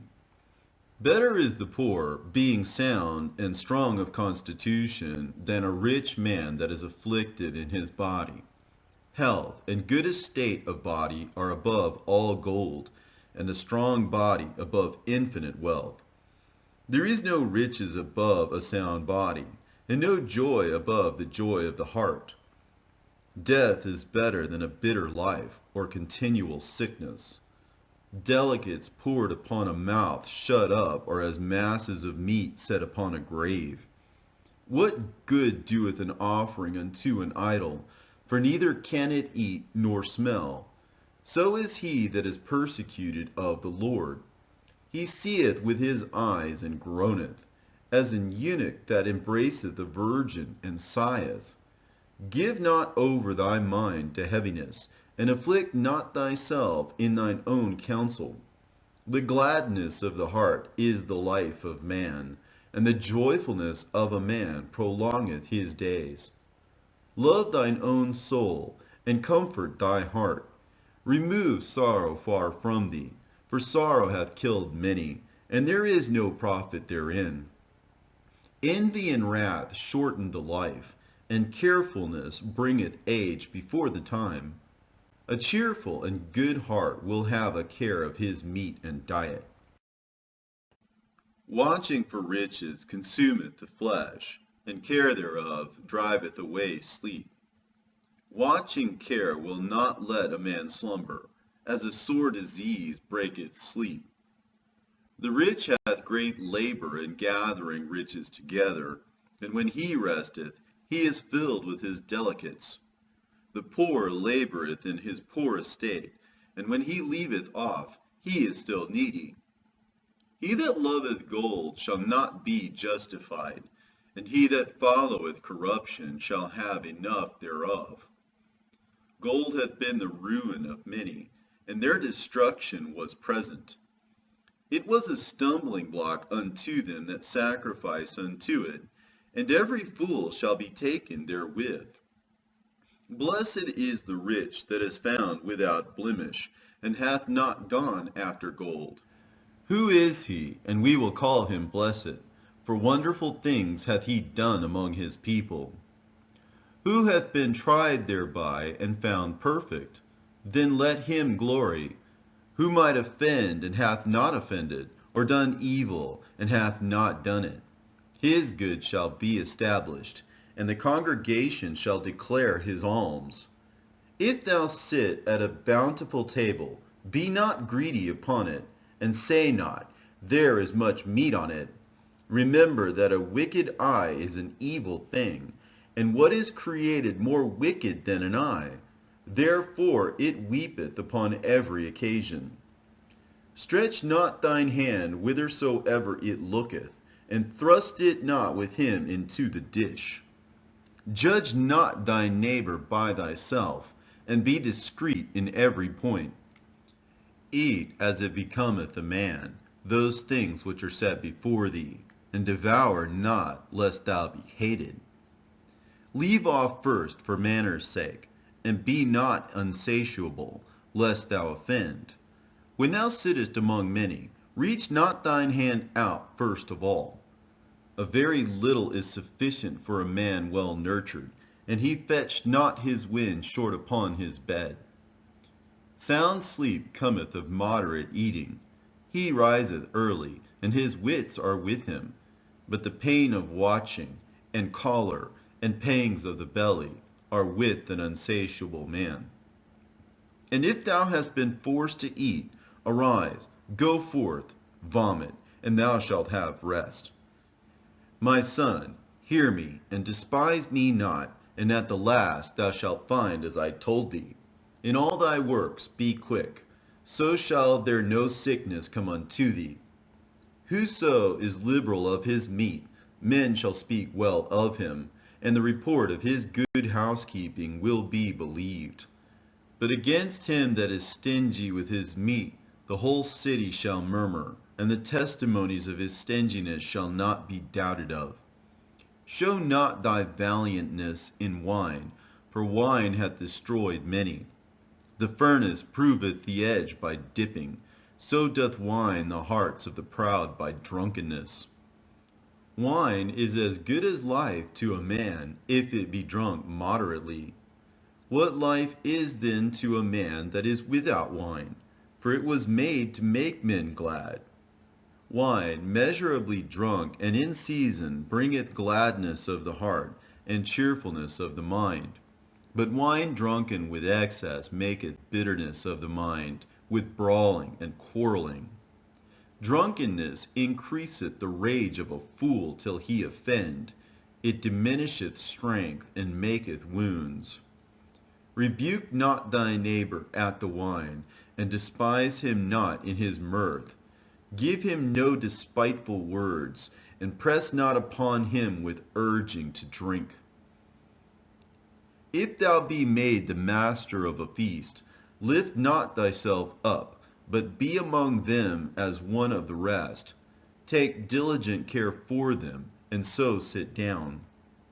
And when thou hast done all thy office, take thy place, that thou mayest be merry with them, and receive a crown for thy well ordering of the feast. Speak thou that art the elder, for it becometh thee, but with sound judgment, and hinder not music. Pour not out words where there is a musician, and show not forth wisdom out of time. A concert of music in a banquet of wine is as a signet of carbuncle set in gold. As a signet of an emerald set in a work of gold, so is the melody of music with pleasant wine. Speak, young man, if there be need of thee, and yet scarcely when thou art twice asked.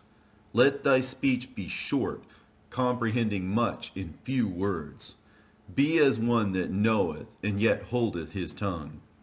If thou be among great men, make not thyself equal with them, and when ancient men are in place, use not many words. Before the thunder goeth lightning, and before a shamefaced man shall go favor. Rise up betimes, and be not the last, but get thee home without delay. There take thy pastime, and do what thou wilt, but sin not by proud speech. And for these things bless him that made thee, and hath replenished thee with his good things. Whoso feareth the Lord will receive his discipline, and they that seek him early shall find favor. He that seeketh the law shall be filled therewith, but the hypocrite will be offended thereat. They that fear the Lord shall find judgment, and shall kindle justice as a light. A sinful man will not be reproved, but findeth an excuse according to his will. A man of counsel will be considerate, but a strange and proud man is not daunted with fear, even when of himself he hath done without counsel. Do nothing without advice, and when thou hast once done, repent not. Go not in a way wherein thou mayest fall, and stumble not among the stones. Be not confident in a plain way. And beware of thine own children. In every good work trust thine own soul, for this is the keeping of the commandments. He that believeth in the Lord taketh heed to the commandment, and he that trusteth in him shall fare never the worse. There shall no evil happen unto him that feareth the Lord, but in temptation even again he will deliver him. A wise man hateth not the law, but he that is an hypocrite therein is as a ship in a storm. A man of understanding trusteth in the law, and the law is faithful unto him, as an oracle. Prepare what to say, and so thou shalt be heard, and bind up instruction, and then make answer. The heart of the foolish is like a cartwheel, and his thoughts are like a rolling axle-tree. A stallion horse is as a mocking friend. He neigheth under every one that sitteth upon him. Why doth one day excel another, when as all the light of every day in the year is of the sun? By the knowledge of the Lord they were distinguished, and he altered seasons and feasts. Some of them hath he made high days, and hallowed them, and some of them he hath made ordinary days. And all men are from the ground, and Adam was created of earth. In much knowledge the Lord hath divided them, and made their ways diverse. Some of them hath he blessed and exalted, and some of them he sanctified, and set near himself. But some of them hath he cursed and brought low, and turned out of their places. As the clay is in the potter's hand, to fashion it at his pleasure, so man is in the hand of him that made him, to render to them as liketh him best.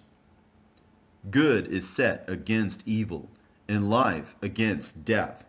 So is the godly against the sinner, and the sinner against the godly. So look upon all the works of the Most High, and there are two and two, one against another. I awaked up last of all, as one that gathereth after the grape gatherers. By the blessing of the Lord I profited, and tread my winepress like a gatherer of grapes. Consider that I labored not for myself only, but for all them that seek learning. Hear me, O ye great men of the people, and hearken with your ears, ye rulers of the congregation. Give not thy son and wife, thy brother and friend, power over thee while thou livest, and give not thy goods to another, lest it repent thee, and thou entreat for the same again. As long as thou livest, and hast breath in thee, give not thyself over to any. For better it is that thy children should seek to thee, than that thou shouldest stand to their courtesy. In all thy works keep to thyself the preeminence. Leave not a stain in thine honor. At the time when thou shalt end thy days, and finish thy life, distribute thine inheritance. Fodder, a wand, and burdens are for the ass, and bread, correction, and work for a servant. If thou set thy servant to labor, thou shalt find rest. But if thou let him go idle, he shall seek liberty. A yoke and a collar do bow the neck, so are tortures and torments for an evil servant. Send him to labor, that he be not idle, for idleness teacheth much evil. Set him to work, as is fit for him. If he be not obedient, put on more heavy fetters. Be not excessive toward any, and without discretion do nothing. If thou have a servant, let him be unto thee as thyself, because thou hast bought him with a price. If thou have a servant, entreat him as a brother, for thou hast need of him, as of thine own soul. If thou entreat him evil, and he run from thee, which way wilt thou go to seek him? The hopes of a man void of understanding are vain and false, and dreams lift up fools. Whoso regardeth dreams is like him that catcheth at a shadow, and followeth after the wind. The vision of dreams is the resemblance of one thing to another, even as the likeness of a face to a face. Of an unclean thing what can be cleansed? And from that thing which is false, what truth can come? Divinations and soothsayings and dreams are vain, and the heart fancieth as a woman's heart in travail. If they be not sent from the Most High in thy visitation, set not thy heart upon them. For dreams have deceived many, and they have failed that put their trust in them. The law shall be found perfect without lies, and wisdom is perfection to a faithful mouth. A man that hath traveled knoweth many things, and he that hath much experience will declare wisdom. He that hath no experience knoweth little, but he that hath traveled is full of prudence. When I traveled, I saw many things, and I understand more than I can express. I was oft times in danger of death, yet I was delivered because of these things. The spirit of those that fear the Lord shall live, for their hope is in him that saveth them. Whoso feareth the Lord shall not fear or be afraid, for he is his hope. Blessed is the soul of him that feareth the Lord. To whom doth he look, and who is his strength? For the eyes of the Lord are upon them that love him. He is their mighty protection and strong stay, a defense from heat, and a cover from the sun at noon, a preservation from stumbling, and an help from falling. He raiseth up the soul, and lighteneth the eyes.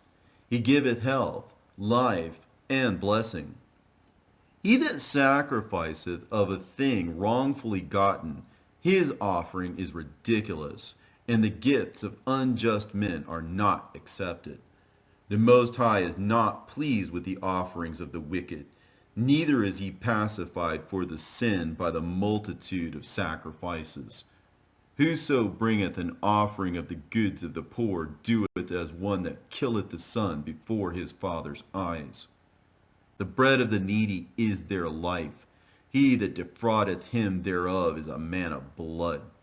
He that taketh away his neighbor's living slayeth him, and he that defraudeth the labor of his hire is a bloodshedder. When one buildeth and another pulleth down, what profit have they then but labor? when one prayeth and another curseth, whose voice will the Lord hear? He that washeth himself after the touching of a dead body, if he touch it again, what availeth his washing? So is it with a man that fasteth for his sins, and goeth again and doeth the same. Who will hear his prayer, or what doth his humbling profit him? He that keepeth the law bringeth offerings enough. He that taketh heed to the commandment offereth a peace offering. He that requiteth a good turn offereth fine flour, and he that giveth alms sacrificeth praise. To depart from wickedness is a thing pleasing to the Lord, and to forsake unrighteousness is a propitiation. Thou shalt not appear empty before the Lord, for all these things are to be done because of the commandment. The offering of the righteous maketh the altar fat, and the sweet savor thereof is before the Most High. The sacrifice of a just man is acceptable, and the memorial thereof shall never be forgotten. Give the Lord his honor with a good eye, and diminish not the first fruits of thine hands. In all thy gifts show a cheerful countenance, and dedicate thy tithes with gladness. Give unto the Most High according as he hath enriched thee, and as thou hast gotten, give with a cheerful eye. For the Lord recompenseth, and will give thee 7 times as much. Do not think to corrupt with gifts, for such he will not receive. And trust not to unrighteous sacrifices, for the Lord is judge, and with him is no respect of persons. He will not accept any person against a poor man, but will hear the prayer of the oppressed. He will not despise the supplication of the fatherless, nor the widow, when she poureth out her complaint. Do not the tears run down the widow's cheeks? And is not her cry against him that causeth them to fall? He that serveth the Lord shall be accepted with favor, and his prayer shall reach unto the clouds. The prayer of the humble pierceth the clouds, and till it come nigh, he will not be comforted, and will not depart till the Most High shall behold to judge righteously and execute judgment. For the Lord will not be slack, neither will the mighty be patient toward them, till he have smitten in sunder the loins of the unmerciful, and repaid vengeance to the heathen, till he have taken away the multitude of the proud, and broken the scepter of the unrighteous, till he have rendered to every man according to his deeds, and to the works of men according to their devices, till he have judged the cause of his people, and made them to rejoice in his mercy. Mercy is seasonable in the time of affliction, as clouds of rain in the time of drought. Have mercy upon us, O Lord, God of all, and behold us, and send thy fear upon all the nations that seek not after thee. Lift up thy hand against the strange nations, and let them see thy power. As thou wast sanctified in us before them, so be thou magnified among them before us. And let them know thee, as we have known thee, that there is no God but only thou, O God. Show new signs, and make other strange wonders. Glorify thy hand and thy right arm, that they may set forth thy wondrous works. Raise up indignation, and pour out wrath. Take away the adversary, and destroy the enemy. Make the time short. Remember the covenant, and let them declare thy wonderful works. Let him that escapeth be consumed by the rage of the fire, and let them perish that oppress the people. Smite in sunder the heads of the rulers of the heathen, that say there is none other but we. Gather all the tribes of Jacob together, and inherit thou them, as from the beginning. O Lord, have mercy upon the people that is called by thy name, and upon Israel, whom thou hast named thy firstborn. O be merciful unto Jerusalem, thy holy city, the place of thy rest. Fill Sion with thine unspeakable oracles, and thy people with thy glory. Give testimony unto those that thou hast possessed from the beginning, and raise up prophets that have been in thy name. Reward them that wait for thee, and let thy prophets be found faithful. O Lord, hear the prayer of thy servants, according to the blessing of Aaron over thy people, that all they which dwell upon the earth may know that thou art the Lord, the eternal God. The belly devoureth all meats, yet is one meat better than another. As the palate tasteth divers kinds of venison, so doth an heart of understanding false speeches. A froward heart causeth heaviness, but a man of experience will recompense him. A woman will receive every man, yet is one daughter better than another. The beauty of a woman cheereth the countenance, and a man loveth nothing better.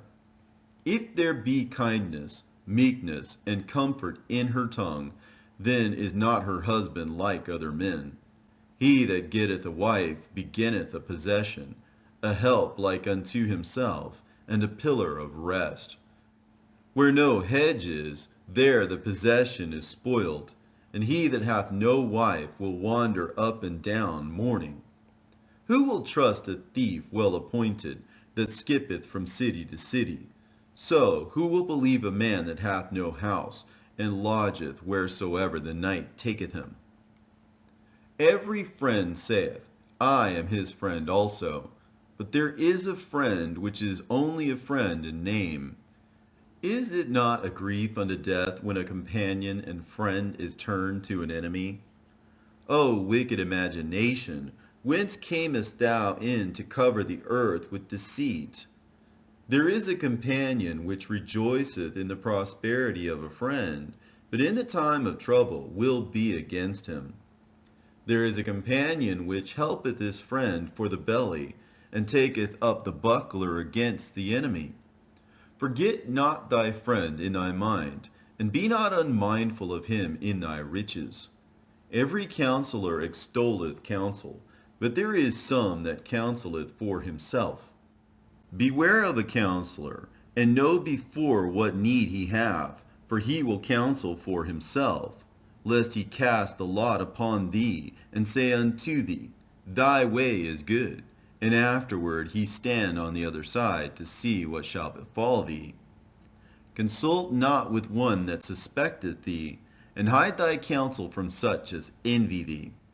Neither consult with a woman touching her of whom she is jealous, neither with a coward in matters of war, nor with a merchant concerning exchange, nor with a buyer of selling, nor with an envious man of thankfulness, nor with an unmerciful man touching kindness, nor with the slothful for any work, nor with an hireling for a year of finishing work, nor with an idle servant of much business. Hearken not unto these in any matter of counsel, but be continually with a godly man, whom thou knowest to keep the commandments of the Lord, whose mind is according to thy mind, and will sorrow with thee if thou shalt miscarry. And let the counsel of thine own heart stand, for there is no man more faithful unto thee than it. For a man's mind is sometime wont to tell him more than 7 watchmen that sit above in an high tower. And above all this, pray to the Most High, that he will direct thy way in truth. Let reason go before every enterprise, and counsel before every action.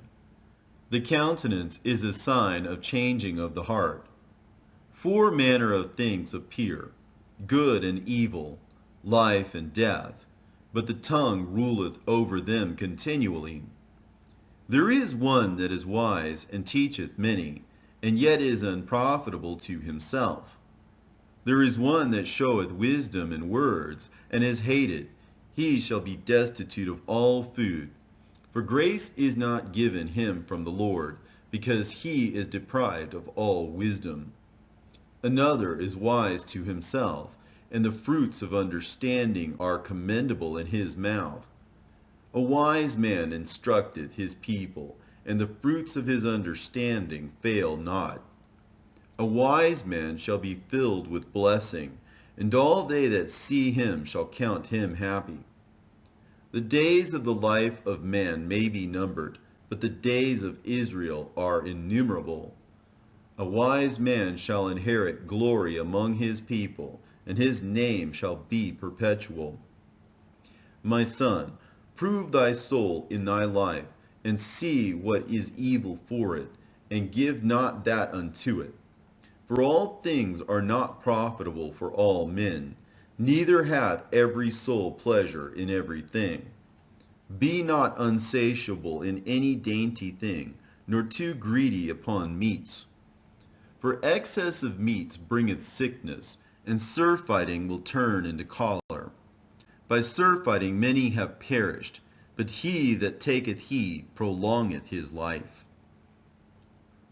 Honor a physician with the honor due unto him for the uses which ye may have of him, for the Lord hath created him. For of the Most High cometh healing, and he shall receive honor of the king. The skill of the physician shall lift up his head, and in the sight of great men he shall be in admiration. The Lord hath created medicines out of the earth, and he that is wise will not abhor them. Was not the water made sweet with wood, that the virtue thereof might be known? And he hath given men great skill, that he might be honored in his marvelous works. With such doth he heal men, and taketh away their pains. Of such doth the apothecary make confection, and of his works there is no end, and from him is peace over all the earth. My son, in thy sickness be not negligent, but pray unto the Lord, and he will make thee whole. Leave off from sin, and order thine hands aright, and cleanse thy heart from all wickedness. Give a sweet savor and a memorial of fine flour, and make a fat offering, as not being. Then give place to the physician, for the Lord hath created him. Let him not go far from thee, for thou hast need of him. There is a time when in their hands there is good success. For they shall also pray unto the Lord, that he would prosper that which they give for the ease and remedy to prolong life. He that sinneth before his Maker, let him fall into the hand of the physician. My son, let tears fall down over the dead, and begin to lament, as if thou hadst suffered great harm thyself, and then cover his body according to the custom, and neglect not his burial. Weep bitterly, and make great moan, and use lamentation, as he is worthy, and that a day or two, lest thou be evil spoken of, and then comfort thyself for thy heaviness. For of heaviness cometh death, and the heaviness of the heart breaketh strength. In affliction also sorrow remaineth, and the life of the poor is the curse of the heart. Take no heaviness to heart, drive it away, and remember the last end. Forget it not, for there is no turning again. Thou shalt not do him good, but hurt thyself.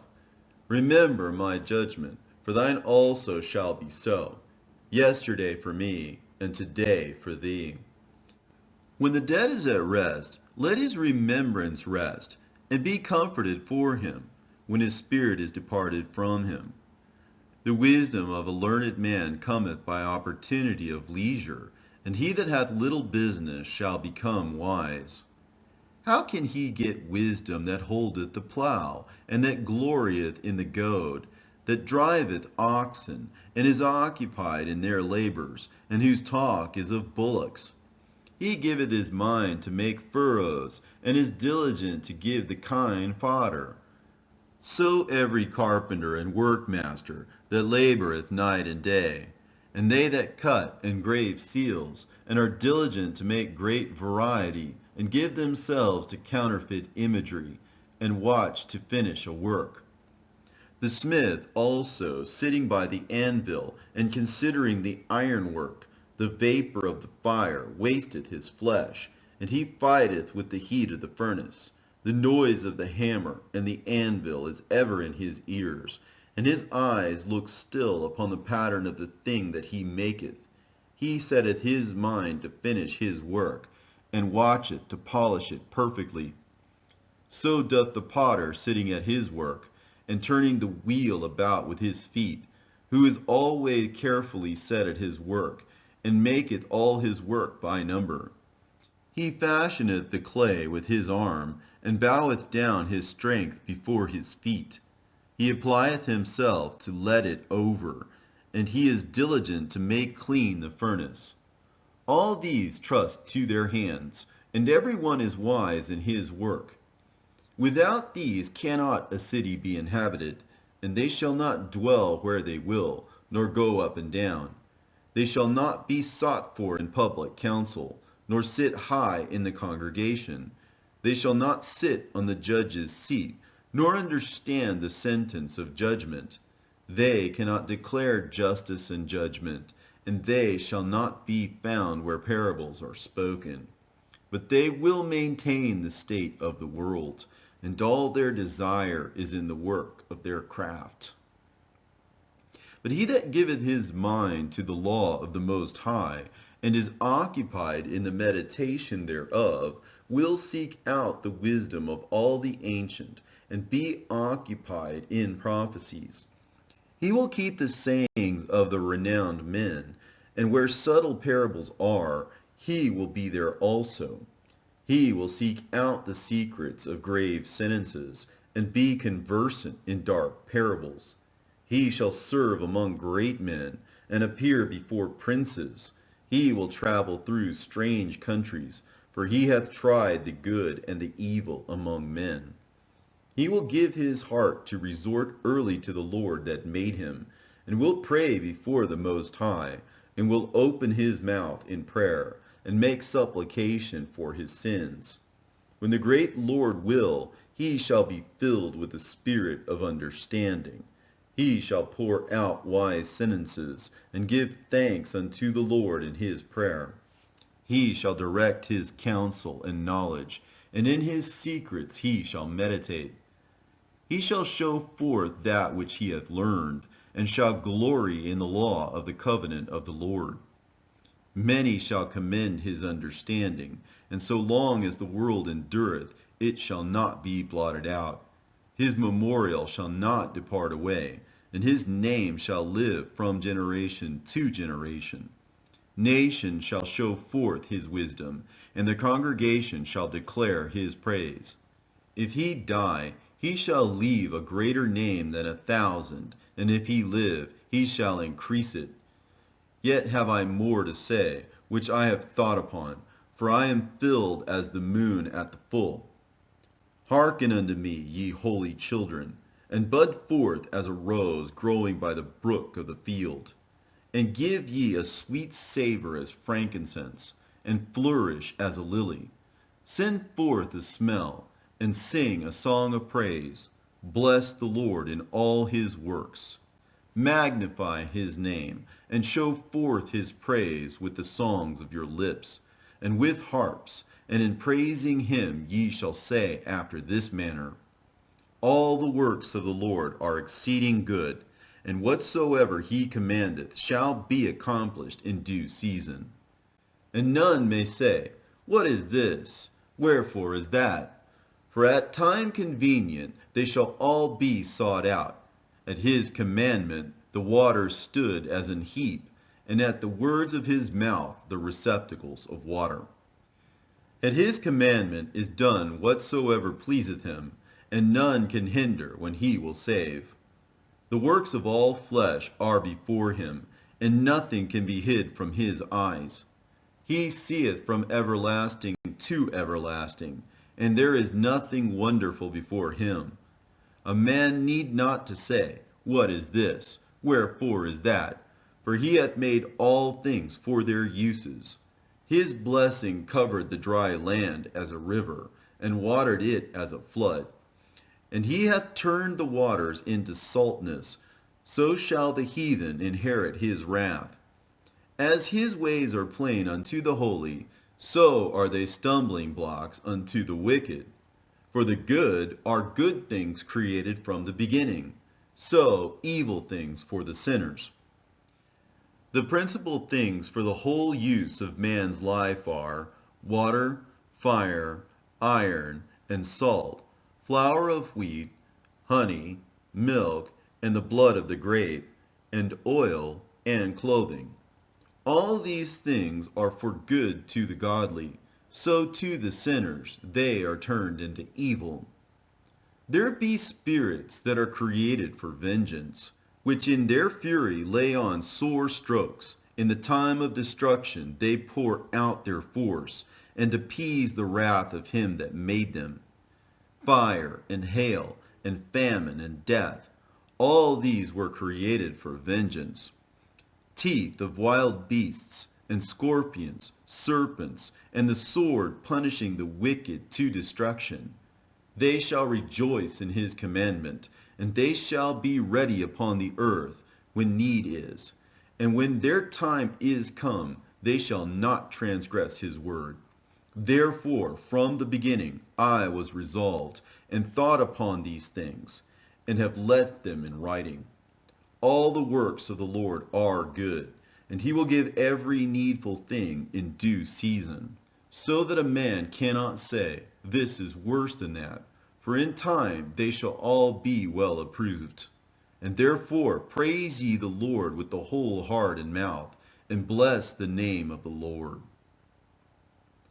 Great travail is created for every man, and an heavy yoke is upon the sons of Adam, from the day that they go out of their mother's womb till the day that they return to the mother of all things.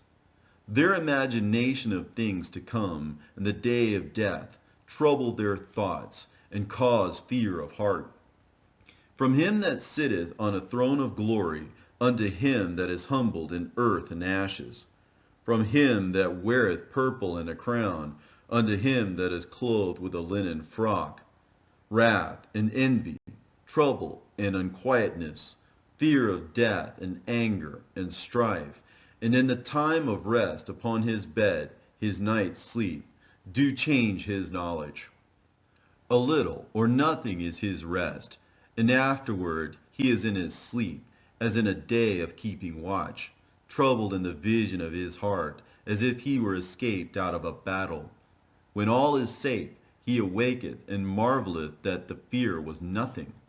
Such things happen unto all flesh, both man and beast, death and bloodshed, strife and sword, calamities, famine, tribulation, and the scourge. These things are created for the wicked, and for their sakes came the flood. All things that are of the earth shall turn to the earth again, and that which is of the waters doth return unto the sea.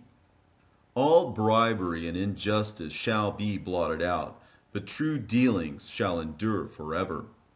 The goods of the unjust shall be dried up like a river, and shall vanish with noise, like a great thunder and rain. While he openeth his hand, he shall rejoice. So shall transgressors come to naught. The children of the ungodly shall not bring forth any branches, but are as unclean roots upon a hard rock. The weed growing upon every water and bank of a river shall be pulled up before all grass. Bountifulness is as a most fruitful garden, and mercifulness endureth forever. To labor and to be content with that a man hath is a sweet life, but he that findeth a treasure is above them both. Children and the building of a city continue a man's name, but a blameless wife is counted above them both. Wine and music rejoice the heart, but the love of wisdom is above them both. The pipe and the psaltery make sweet melody, but a pleasant tongue is above them both. Thine eye desireth favor and beauty, but more than both, corn while it is green. A friend and companion never meet amiss, but above both is a wife with her husband. Brethren and help are against time of trouble, but alms shall deliver more than them both. Gold and silver make the foot stand sure, but counsel is esteemed above them both. Riches and strength lift up the heart, but the fear of the Lord is above them both. There is no want in the fear of the Lord, and it needeth not to seek help. The fear of the Lord is a fruitful garden, and covereth him above all glory. My son, lead not a beggar's life, for better it is to die than to beg. The life of him that dependeth on another man's table is not to be counted for a life, for he polluteth himself with other men's meat. But a wise man, well nurtured, will beware thereof. Begging is sweet in the mouth of the shameless, but in his belly there shall burn a fire. O death, how bitter is the remembrance of thee to a man that liveth at rest in his possessions, unto the man that hath nothing to vex him, and that hath prosperity in all things, yea, unto him that is yet able to receive meat. O death, acceptable is thy sentence unto the needy, and unto him whose strength faileth, and that is now in the last age, and is vexed with all things, and to him that despaireth, and hath lost patience. Fear not the sentence of death. Remember them that have been before thee, and that come after. For this is the sentence of the Lord over all flesh. And why art thou against the pleasure of the Most High? There is no inquisition in the grave, whether thou hast lived 10 or 100 or 1,000 years. The children of sinners are abominable children, and they that are conversant in the dwelling of the ungodly. The inheritance of sinners' children shall perish, and their posterity shall have a perpetual reproach. The children will complain of an ungodly father, because they shall be reproached for his sake. Woe be unto you, ungodly men, which have forsaken the law of the Most High God. For if ye increase, it shall be to your destruction. And if ye be born, ye shall be born to a curse. And if ye die, a curse shall be your portion. All that are of the earth shall turn to earth again. So the ungodly shall go from a curse to destruction. The mourning of men is about their bodies, but an ill name of sinners shall be blotted out. Have regard to thy name, for that shall continue with thee above 1,000 great treasures of gold. A good life hath but few days, but a good name endureth forever. My children, keep discipline in peace, for wisdom that is hid, and a treasure that is not seen, what profit is in them both? A man that hideth his foolishness is better than a man that hideth his wisdom. Therefore be shamefaced according to my word, for it is not good to retain all shamefacedness, neither is it altogether approved in every thing. Be ashamed of whoredom before father and mother, and of a lie before a prince and a mighty man, of an offense before a judge and ruler, of iniquity before a congregation and people, of unjust dealing before thy partner and friend, and of theft in regard to the place where thou sojournest, and in regard of the truth of God and his covenant, and lean with thine elbow upon the meat, and of scorning to give and take, and of silence before them that salute thee, and to look upon an harlot, and to turn away thy face from thy kinsman, or to take away a portion or a gift, or to gaze upon another man's wife, or to be over busy with his maid, and come not near her bed, and of upbraiding speeches before friends, and after thou hast given, upbraid not, or of iterating and speaking again that which thou hast heard, and of revealing secrets. So shalt thou be truly shamefaced, and find favor before all men. Of these things be not thou ashamed, and accept no person to sin thereby. of the law of the Most High and his covenant, and of judgment to justify the ungodly, of reckoning with thy partners and travelers, or of the gift of the heritage of friends, of exactness of balance and weights, or of getting much or little, and of merchants indifferent selling, of much correction of children, and to make the side of an evil servant to bleed. Sure keeping is good where an evil wife is, and shut up where many hands are. Deliver all things in number and weight, and put all in writing that thou givest out or receivest in. Be not ashamed to inform the unwise and foolish, and the extreme aged that contendeth with those that are young. Thus shalt thou be truly learned, and approved of all men living. The father waketh for the daughter when no man knoweth, and the care for her taketh away sleep when she is young, lest she pass away the flower of her age, and being married, lest she should be hated. In her virginity, lest she should be defiled and gotten with child in her father's house, and having an husband, lest she should misbehave herself, and when she is married, lest she should be barren. Keep a sure watch over a shameless daughter, lest she make thee a laughingstock to thine enemies, and a byword in the city, and a reproach among the people, and make thee ashamed before the multitude. Behold, not everybody's beauty, and sit not in the midst of women. For from garments cometh a moth, and from women wickedness. Better is the churlishness of a man than a courteous woman. A woman, I say, which bringeth shame and reproach. I will now remember the works of the Lord, and declare the things that I have seen. In the words of the Lord are his works.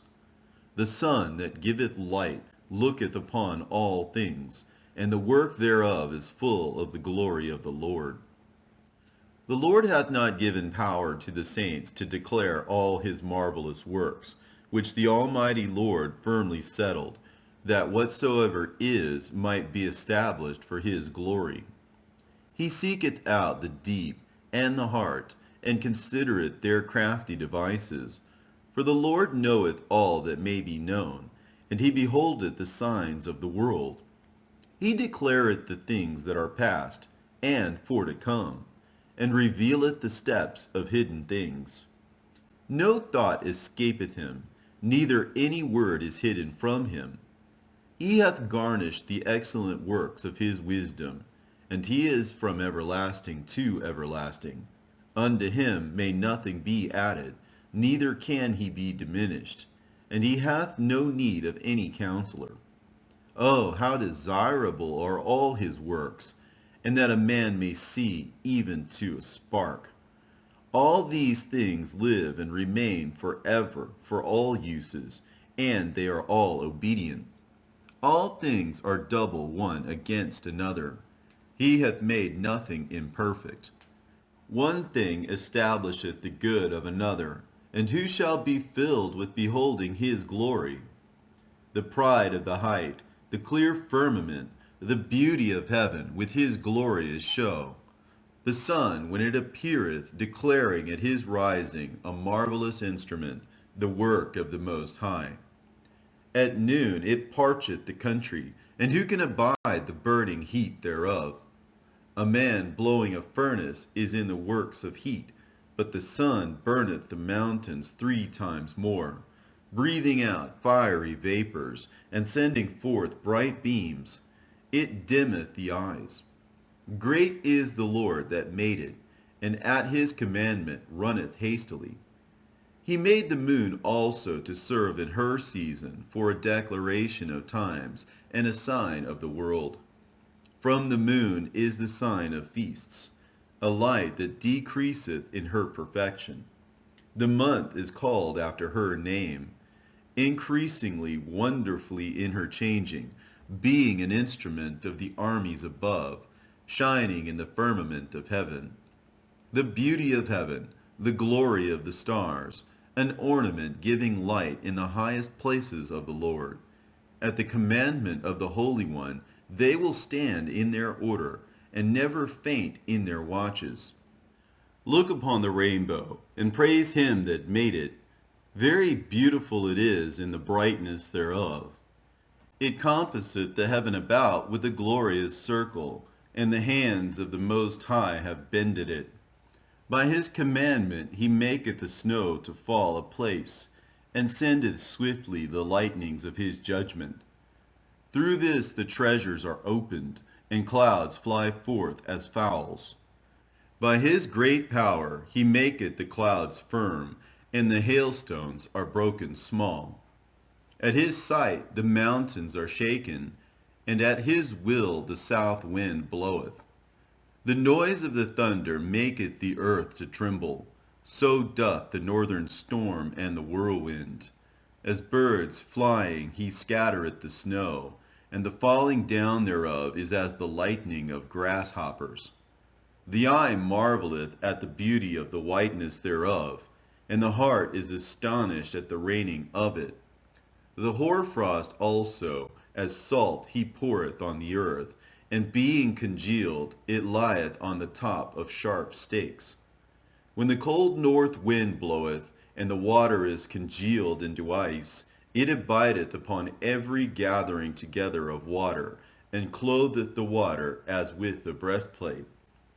It devoureth the mountains, and burneth the wilderness, and consumeth the grass as fire. A present remedy of all is a mist coming speedily, a dew coming after heat refresheth. By his counsel he appeaseth the deep, and planteth islands therein. They that sail on the sea tell of the danger thereof, and when we hear it with our ears, we marvel thereat. For therein be strange and wondrous works, variety of all kinds of beasts, and whales created. By him the end of them hath prosperous success, and by his word all things consist. We may speak much, and yet come short, wherefore in sum he is all. How shall we be able to magnify him? For he is great above all his works. The Lord is terrible, and very great, and marvelous is his power. When ye glorify the Lord, exalt him as much as ye can, for even yet will he far exceed.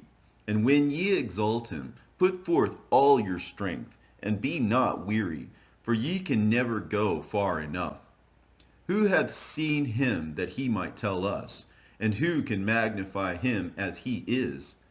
There are hid yet greater things than these be, for we have seen but a few of his works.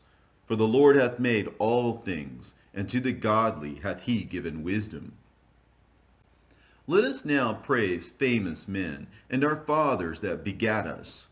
The Lord hath wrought great glory by them through his great power from the beginning, such as did bear rule in their kingdoms, men renowned for their power, giving counsel by their understanding, and declaring prophecies. Leaders of the people by their counsels, and by their knowledge of learning meet for the people. Wise and eloquent are their instructions. Such as found out musical tunes, and recited verses in writing. Rich men furnished with ability, living peaceably in their habitations. All these were honored in their generations, and were the glory of their times. There be of them that have left a name behind them, that their praises might be reported.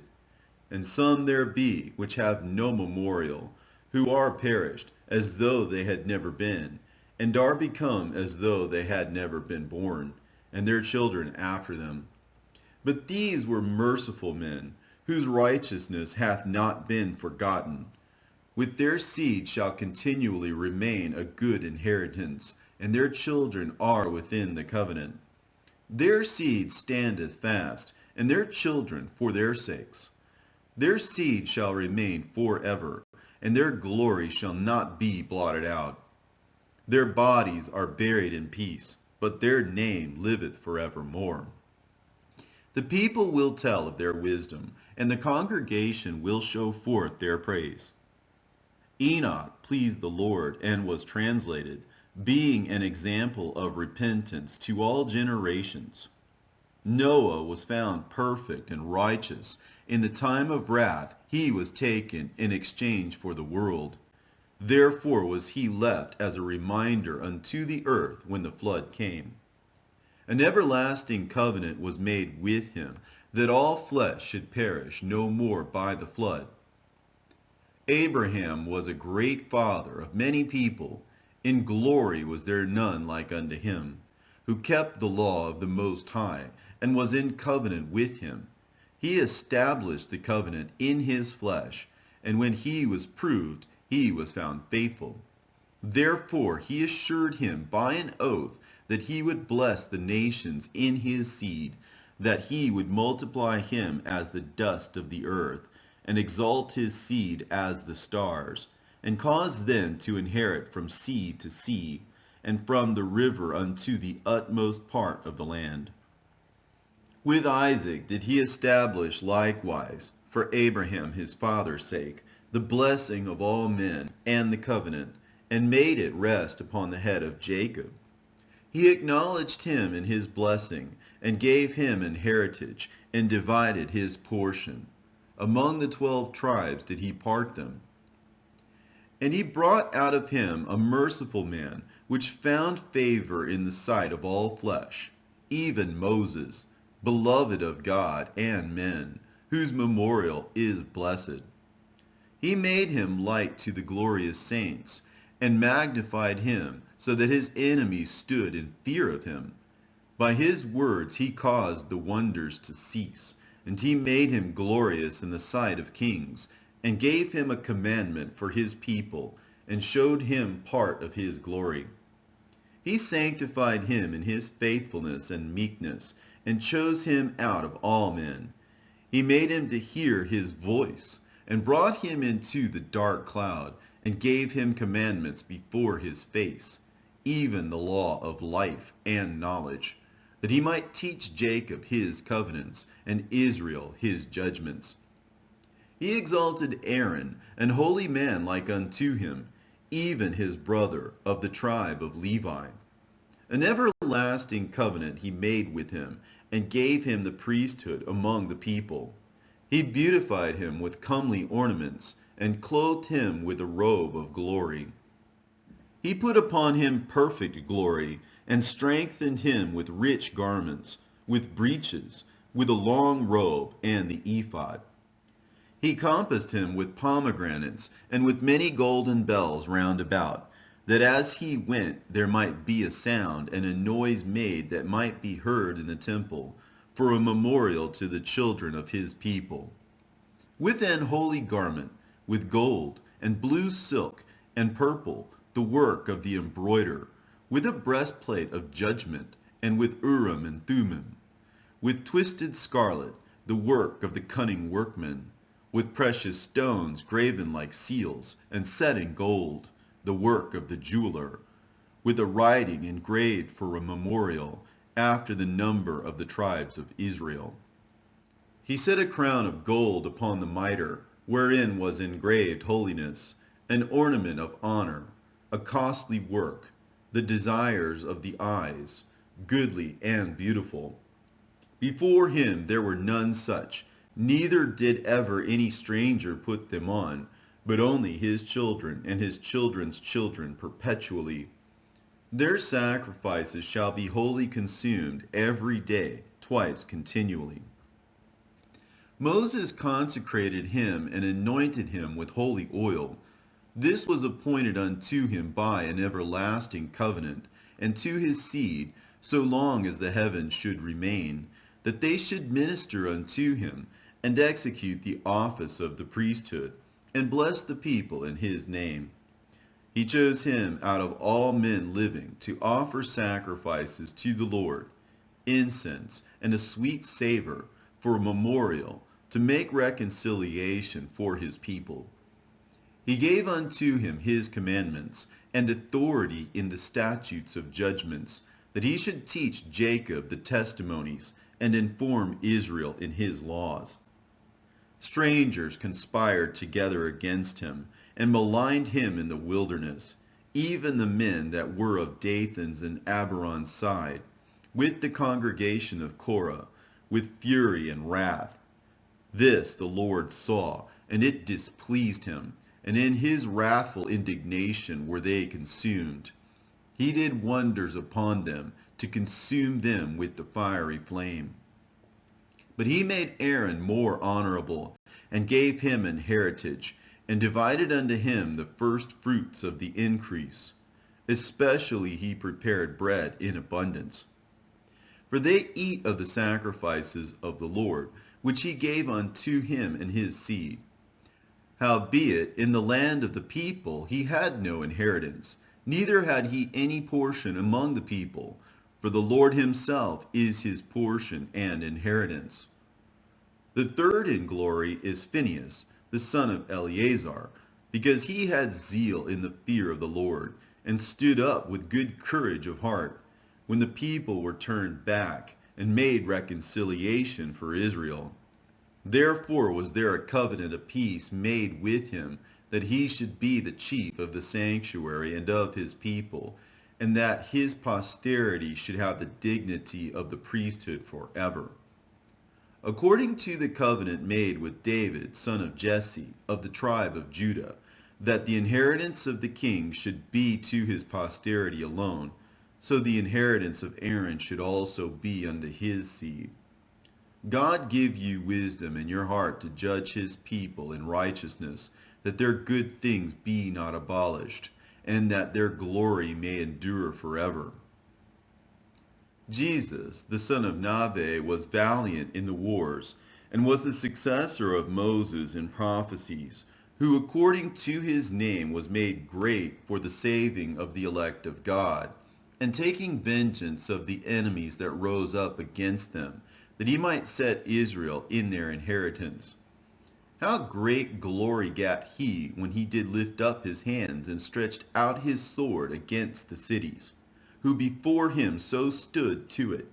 For the Lord himself brought his enemies unto him. Did not the sun go back by his means, and was not one day as long as two? He called upon the Most High Lord, when the enemies pressed upon him on every side, and the great Lord heard him.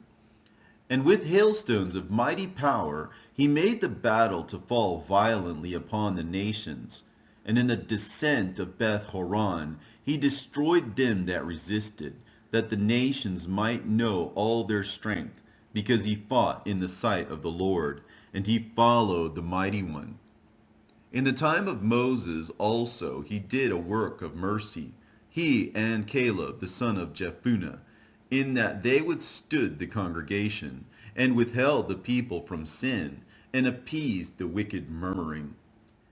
And of 600,000 people on foot, they too were preserved to bring them in to that heritage, even unto the land that floweth with milk and honey. The Lord gave strength also unto Caleb, which remained with him unto his old age, so that he entered upon the high places of the land, and his seed obtained it for an heritage, that all the children of Israel might see that it is good to follow the Lord. And concerning the judges, every one by name, whose heart went not a whoring, nor departed from the Lord, let their memory be blessed. Let their bones flourish out of their place, and let the name of them that were honored be continued upon their children. Samuel, the prophet of the Lord, beloved of his Lord, established a kingdom, and anointed princes over his people. By the law of the Lord he judged the congregation, and the Lord had respect unto Jacob. By his faithfulness he was found a true prophet, and by his word he was known to be faithful in vision. He called upon the mighty Lord when his enemies pressed upon him from every side, when he offered the sucking lamb. And the Lord thundered from heaven, and with a great noise made his voice to be heard. And he destroyed the rulers of the Tyrians, and all the princes of the Philistines. And before his long sleep he made protestations in the sight of the Lord and his anointed. I have not taken any man's goods, so much as a shoe, and no man did accuse him. And after his death he prophesied, and showed the king his end, and lifted up his voice from the earth in prophecy, to blot out the wickedness of the people. And after him rose up Nathan to prophesy in the time of David. As is the fat taken away from the peace offering, so was David chosen out of the children of Israel. He played with lions as with kids, and with bears as with lambs. Slew he not a giant when he was yet but young? And did he not take away the reproach from the people, when he lifted up his hand with the stone and the sling, and beat down the boasting of Goliath? For he called upon the Most High Lord, and he gave him strength in his right hand to slay that mighty warrior, and set up the horn of his people. So the people honored him with 10,000s, and praised him in the blessings of the Lord, in that he gave him a crown of glory. For he destroyed the enemies on every side, and brought to naught the Philistines, his adversaries, and brake their horn in sunder unto this day. In all his works he praised the Holy One, most high with words of glory, and with his whole heart he sung songs, and loved him that made him. He set singers also before the altar, that by their voices they might make sweet melody, and daily sing praises in their songs. He beautified their feasts, and set in order the solemn times until the end, that they might praise his holy name, and that the temple might sound from morning. The Lord took away his sins, and exalted his horn forever. He gave him a covenant of kings, and a throne of glory in Israel. After him rose up a wise son, and for his sake he dwelt at large. Solomon reigned in a peaceable time, and was honored, for God made all quiet round about him, that he might build an house in his name, and prepare his sanctuary forever. How wise wast thou in thy youth, and, as a flood, filled with understanding. Thy soul covered the whole earth, and thou filledst it with dark parables.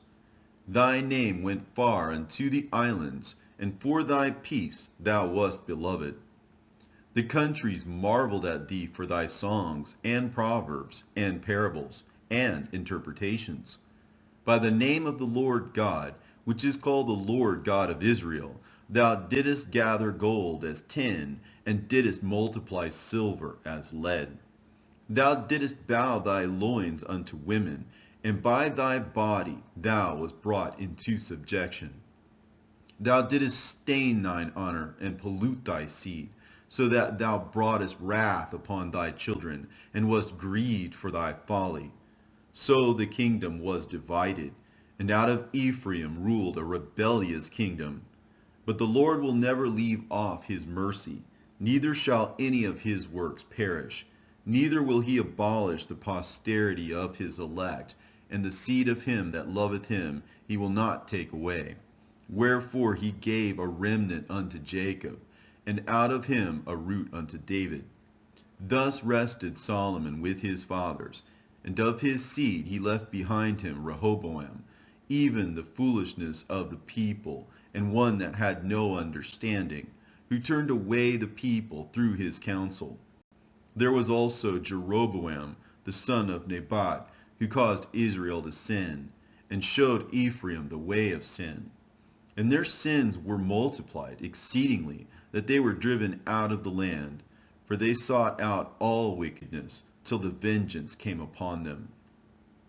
Then stood up Elias the prophet as fire, and his word burned like a lamp. He brought a sore famine upon them, and by his zeal he diminished their number. By the word of the Lord he shut up the heaven, and also 3 times brought down fire. O Elias, how wast thou honored in thy wondrous deeds? And who made glory like unto thee? Who didst raise up a dead man from death, and his soul from the place of the dead, by the word of the Most High? Who broughtest kings to destruction, and honorable men from their bed? who heardest the rebuke of the Lord in Sinai, and in Horeb the judgment of vengeance, who anointedst kings to take revenge, and prophets to succeed after him, who was taken up in a whirlwind of fire, and in a chariot of fiery horses, who wast ordained for reproofs in their times, to pacify the wrath of the Lord's judgment before it break forth into fury, and to turn the heat of the Father unto the Son, and to restore the tribes of Jacob. Blessed are they that saw thee, and slept in love, for we shall surely live. Elias it was who was covered with a whirlwind, and Eliseus was filled with his spirit whilst he lived. He was not moved with the presence of any prince, neither could any bring him into subjection. No word could overcome him, and after his death his body prophesied. He did wonders in his life, and at his death were his works marvelous. For all this the people repented not, neither departed they from their sins, till they were spoiled and carried out of their land, and were scattered through all the earth. Yet there remained a small people, and a ruler in the house of David, of whom some did that which was pleasing to God, and some multiplied sins. Hezekiah fortified his city, and brought in water into the midst thereof. He digged the hard rock with iron, and made wells for waters. In his time Sennacherib came up, and sent Rabsaces, and lifted up his hand against Sion, and boasted proudly. Then trembled their hearts and hands, and they were in pain as women in travail. But they called upon the Lord, which is merciful, and stretched out their hands toward him. And immediately the Holy One heard them out of heaven, and delivered them by the ministry of Isaiah. He smote the host of the Assyrians, and his angel destroyed them. For Hezekiah had done the thing that pleased the Lord, and was strong in the ways of David his father, as Isaiah the prophet, who was great and faithful in his vision, had commanded him. In his time the sun went backward, and he lengthened the king's life. He saw by an excellent spirit what should come to pass at the last, and he comforted them that mourned in Sion. He showed what would come to pass forever, and secret things or ever they came. The remembrance of Josias is like the composition of the perfume that is made by the art of the apothecary. It is sweet as honey in all mouths, and as music at a banquet of wine. He behaved himself uprightly in the conversation of the people, and took away the abominations of iniquity. He directed his heart unto the Lord, and in the time of the ungodly he established the worship of God. All, except David and Hezekiah and Josias, were defective, for they forsook the law of the Most High. Even the kings of Judah failed. Therefore he gave their power unto others, and their glory to a strange nation.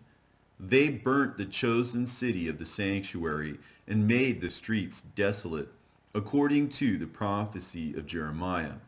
For they entreated him evil, who nonetheless was a prophet, sanctified in his mother's womb, that he might root out and afflict and destroy, and that he might build up also and plant. It was Ezekiel who saw the glorious vision, which showed him upon the chariot of the cherubims. For he made mention of the enemies under the figure of the rain, and directed them that went right. And of the 12 prophets let the memorial be blessed, and let their bones flourish again out of their place. For they comforted Jacob, and delivered them by assured hope. How shall we magnify Zerubbabel? Even he was as a signet on the right hand. So was Jesus the son of Josedech, who in their time builded up the house, and set up an holy temple to the Lord, which was prepared for everlasting glory. And among the elect was Nehemiah, whose renown is great, who raised up for us the walls that were fallen, and set up the gates and the bars, and raised up our ruins again. But upon the earth was no man created like Enoch, for he was taken from the earth. Neither was there a young man born like Joseph, a governor of his brethren, a stay of the people, whose bones were regarded of the Lord. Shem and Seth were in great honor among men, and so was Adam above every living thing in creation. Simon the high priest, the son of Onias, who in his life repaired the house again, and in his days fortified the temple. And by him was built from the foundation the double height, the high fortress of the wall about the temple. In his days the cistern to receive water, being in compass as the sea, was covered with plates of brass. He took care of the temple that it should not fall, and fortified the city against besieging. How was he honored in the midst of the people in his coming out of the sanctuary!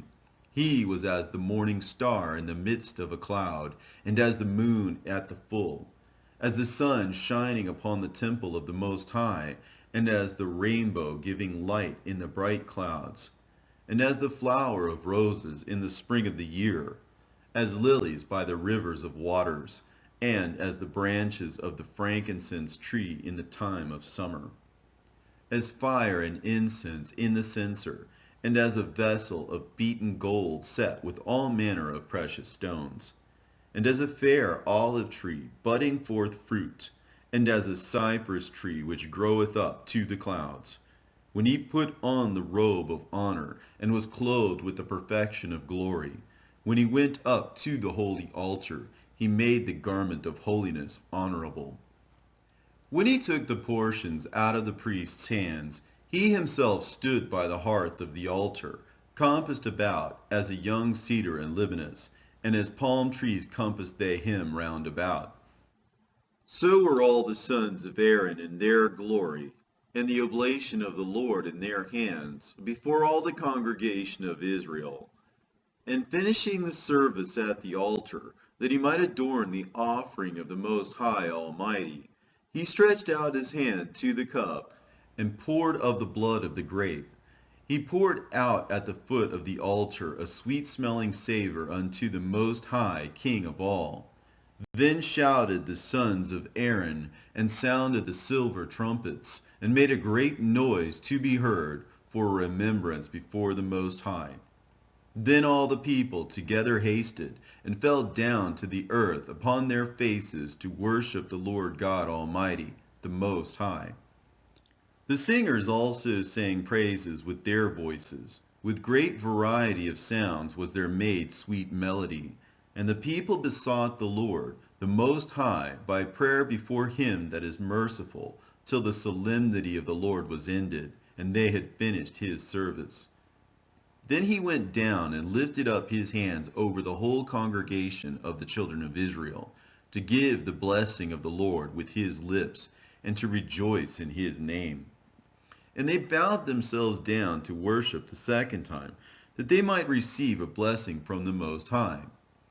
Now therefore bless ye the God of all, which only doeth wondrous things everywhere, which exalteth our days from the womb, and dealeth with us according to his mercy.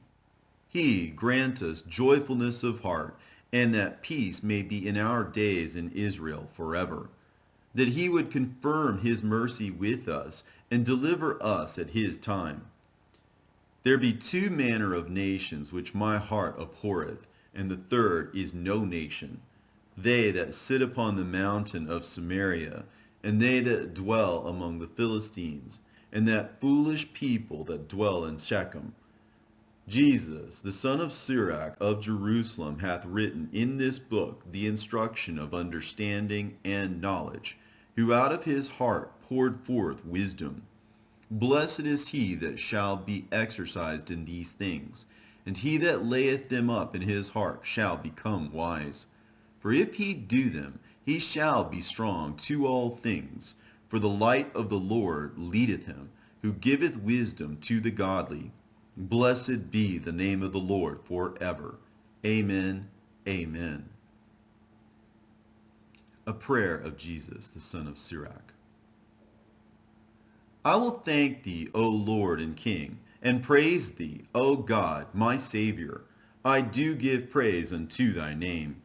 For thou art my defender and helper, and hast preserved my body from destruction, and from the snare of the slanderous tongue, and from the lips that forge lies, and hast been mine helper against mine adversaries, and hast delivered me according to the multitude of thy mercies, and greatness of thy name, and from the teeth of them that were ready to devour me, and out of the hands of such as sought after my life, and from the manifold afflictions which I had, from the choking of fire on every side, and from the midst of the fire which I kindled not, from the depth of the belly of hell, from an unclean tongue, and from lying words. By an accusation to the king from an unrighteous tongue my soul drew near even unto death. My life was near to the hell beneath. They compassed me on every side, and there was no man to help me. I looked for the succor of men, but there was none. Then thought I upon thy mercy, O Lord, and upon thy acts of old, how thou deliveredst such as wait for thee, and savest them out of the hands of the enemies. Then lifted I up my supplications from the earth, and prayed for deliverance from death. I called upon the Lord, the Father of my Lord, that he would not leave me in the days of my trouble, and in the time of the proud, when there was no help. I will praise thy name continually, and will sing praises with thanksgiving, and so my prayer was heard. For thou savedst me from destruction, and deliveredst me from the evil time. Therefore will I give thanks, and praise thee, and bless thy name, O Lord. When I was yet young, or ever I went abroad, I desired wisdom openly in my prayer. I prayed for her before the temple, and will seek her out even to the end. Even from the flower till the grape was ripe hath my heart delighted in her. My foot went the right way. From my youth up I sought after her. I bowed down mine ear a little, and received her, and gat much learning. I profited therein. Therefore will I ascribe glory unto him that giveth me wisdom. For I purposed to do after her, and earnestly I followed that which is good. So shall I not be confounded. My soul hath wrestled with her, and in my doings I was exact. I stretched forth my hands to the heaven above, and bewailed my ignorances of her. I directed my soul unto her, and I found her in pureness. I have had my heart joined with her from the beginning, therefore shall I not be forsaken. My heart was troubled in seeking her, therefore have I gotten a good possession. The Lord hath given me a tongue for my reward, and I will praise him therewith. Draw near unto me, ye unlearned, and dwell in the house of learning. Wherefore are ye slow? And what say ye to these things, seeing your souls are very thirsty? I opened my mouth and said, Buy her for yourselves, without money. Put your neck under the yoke, and let your soul receive instruction. She is hard at hand to find. Behold with your eyes how that I have but little labor, and have gotten unto me much rest. Get learning with a great sum of money, and get much gold by her. Let your soul rejoice in his mercy, and be not ashamed of his praise. Work your work betimes, and in his time he will give you your reward.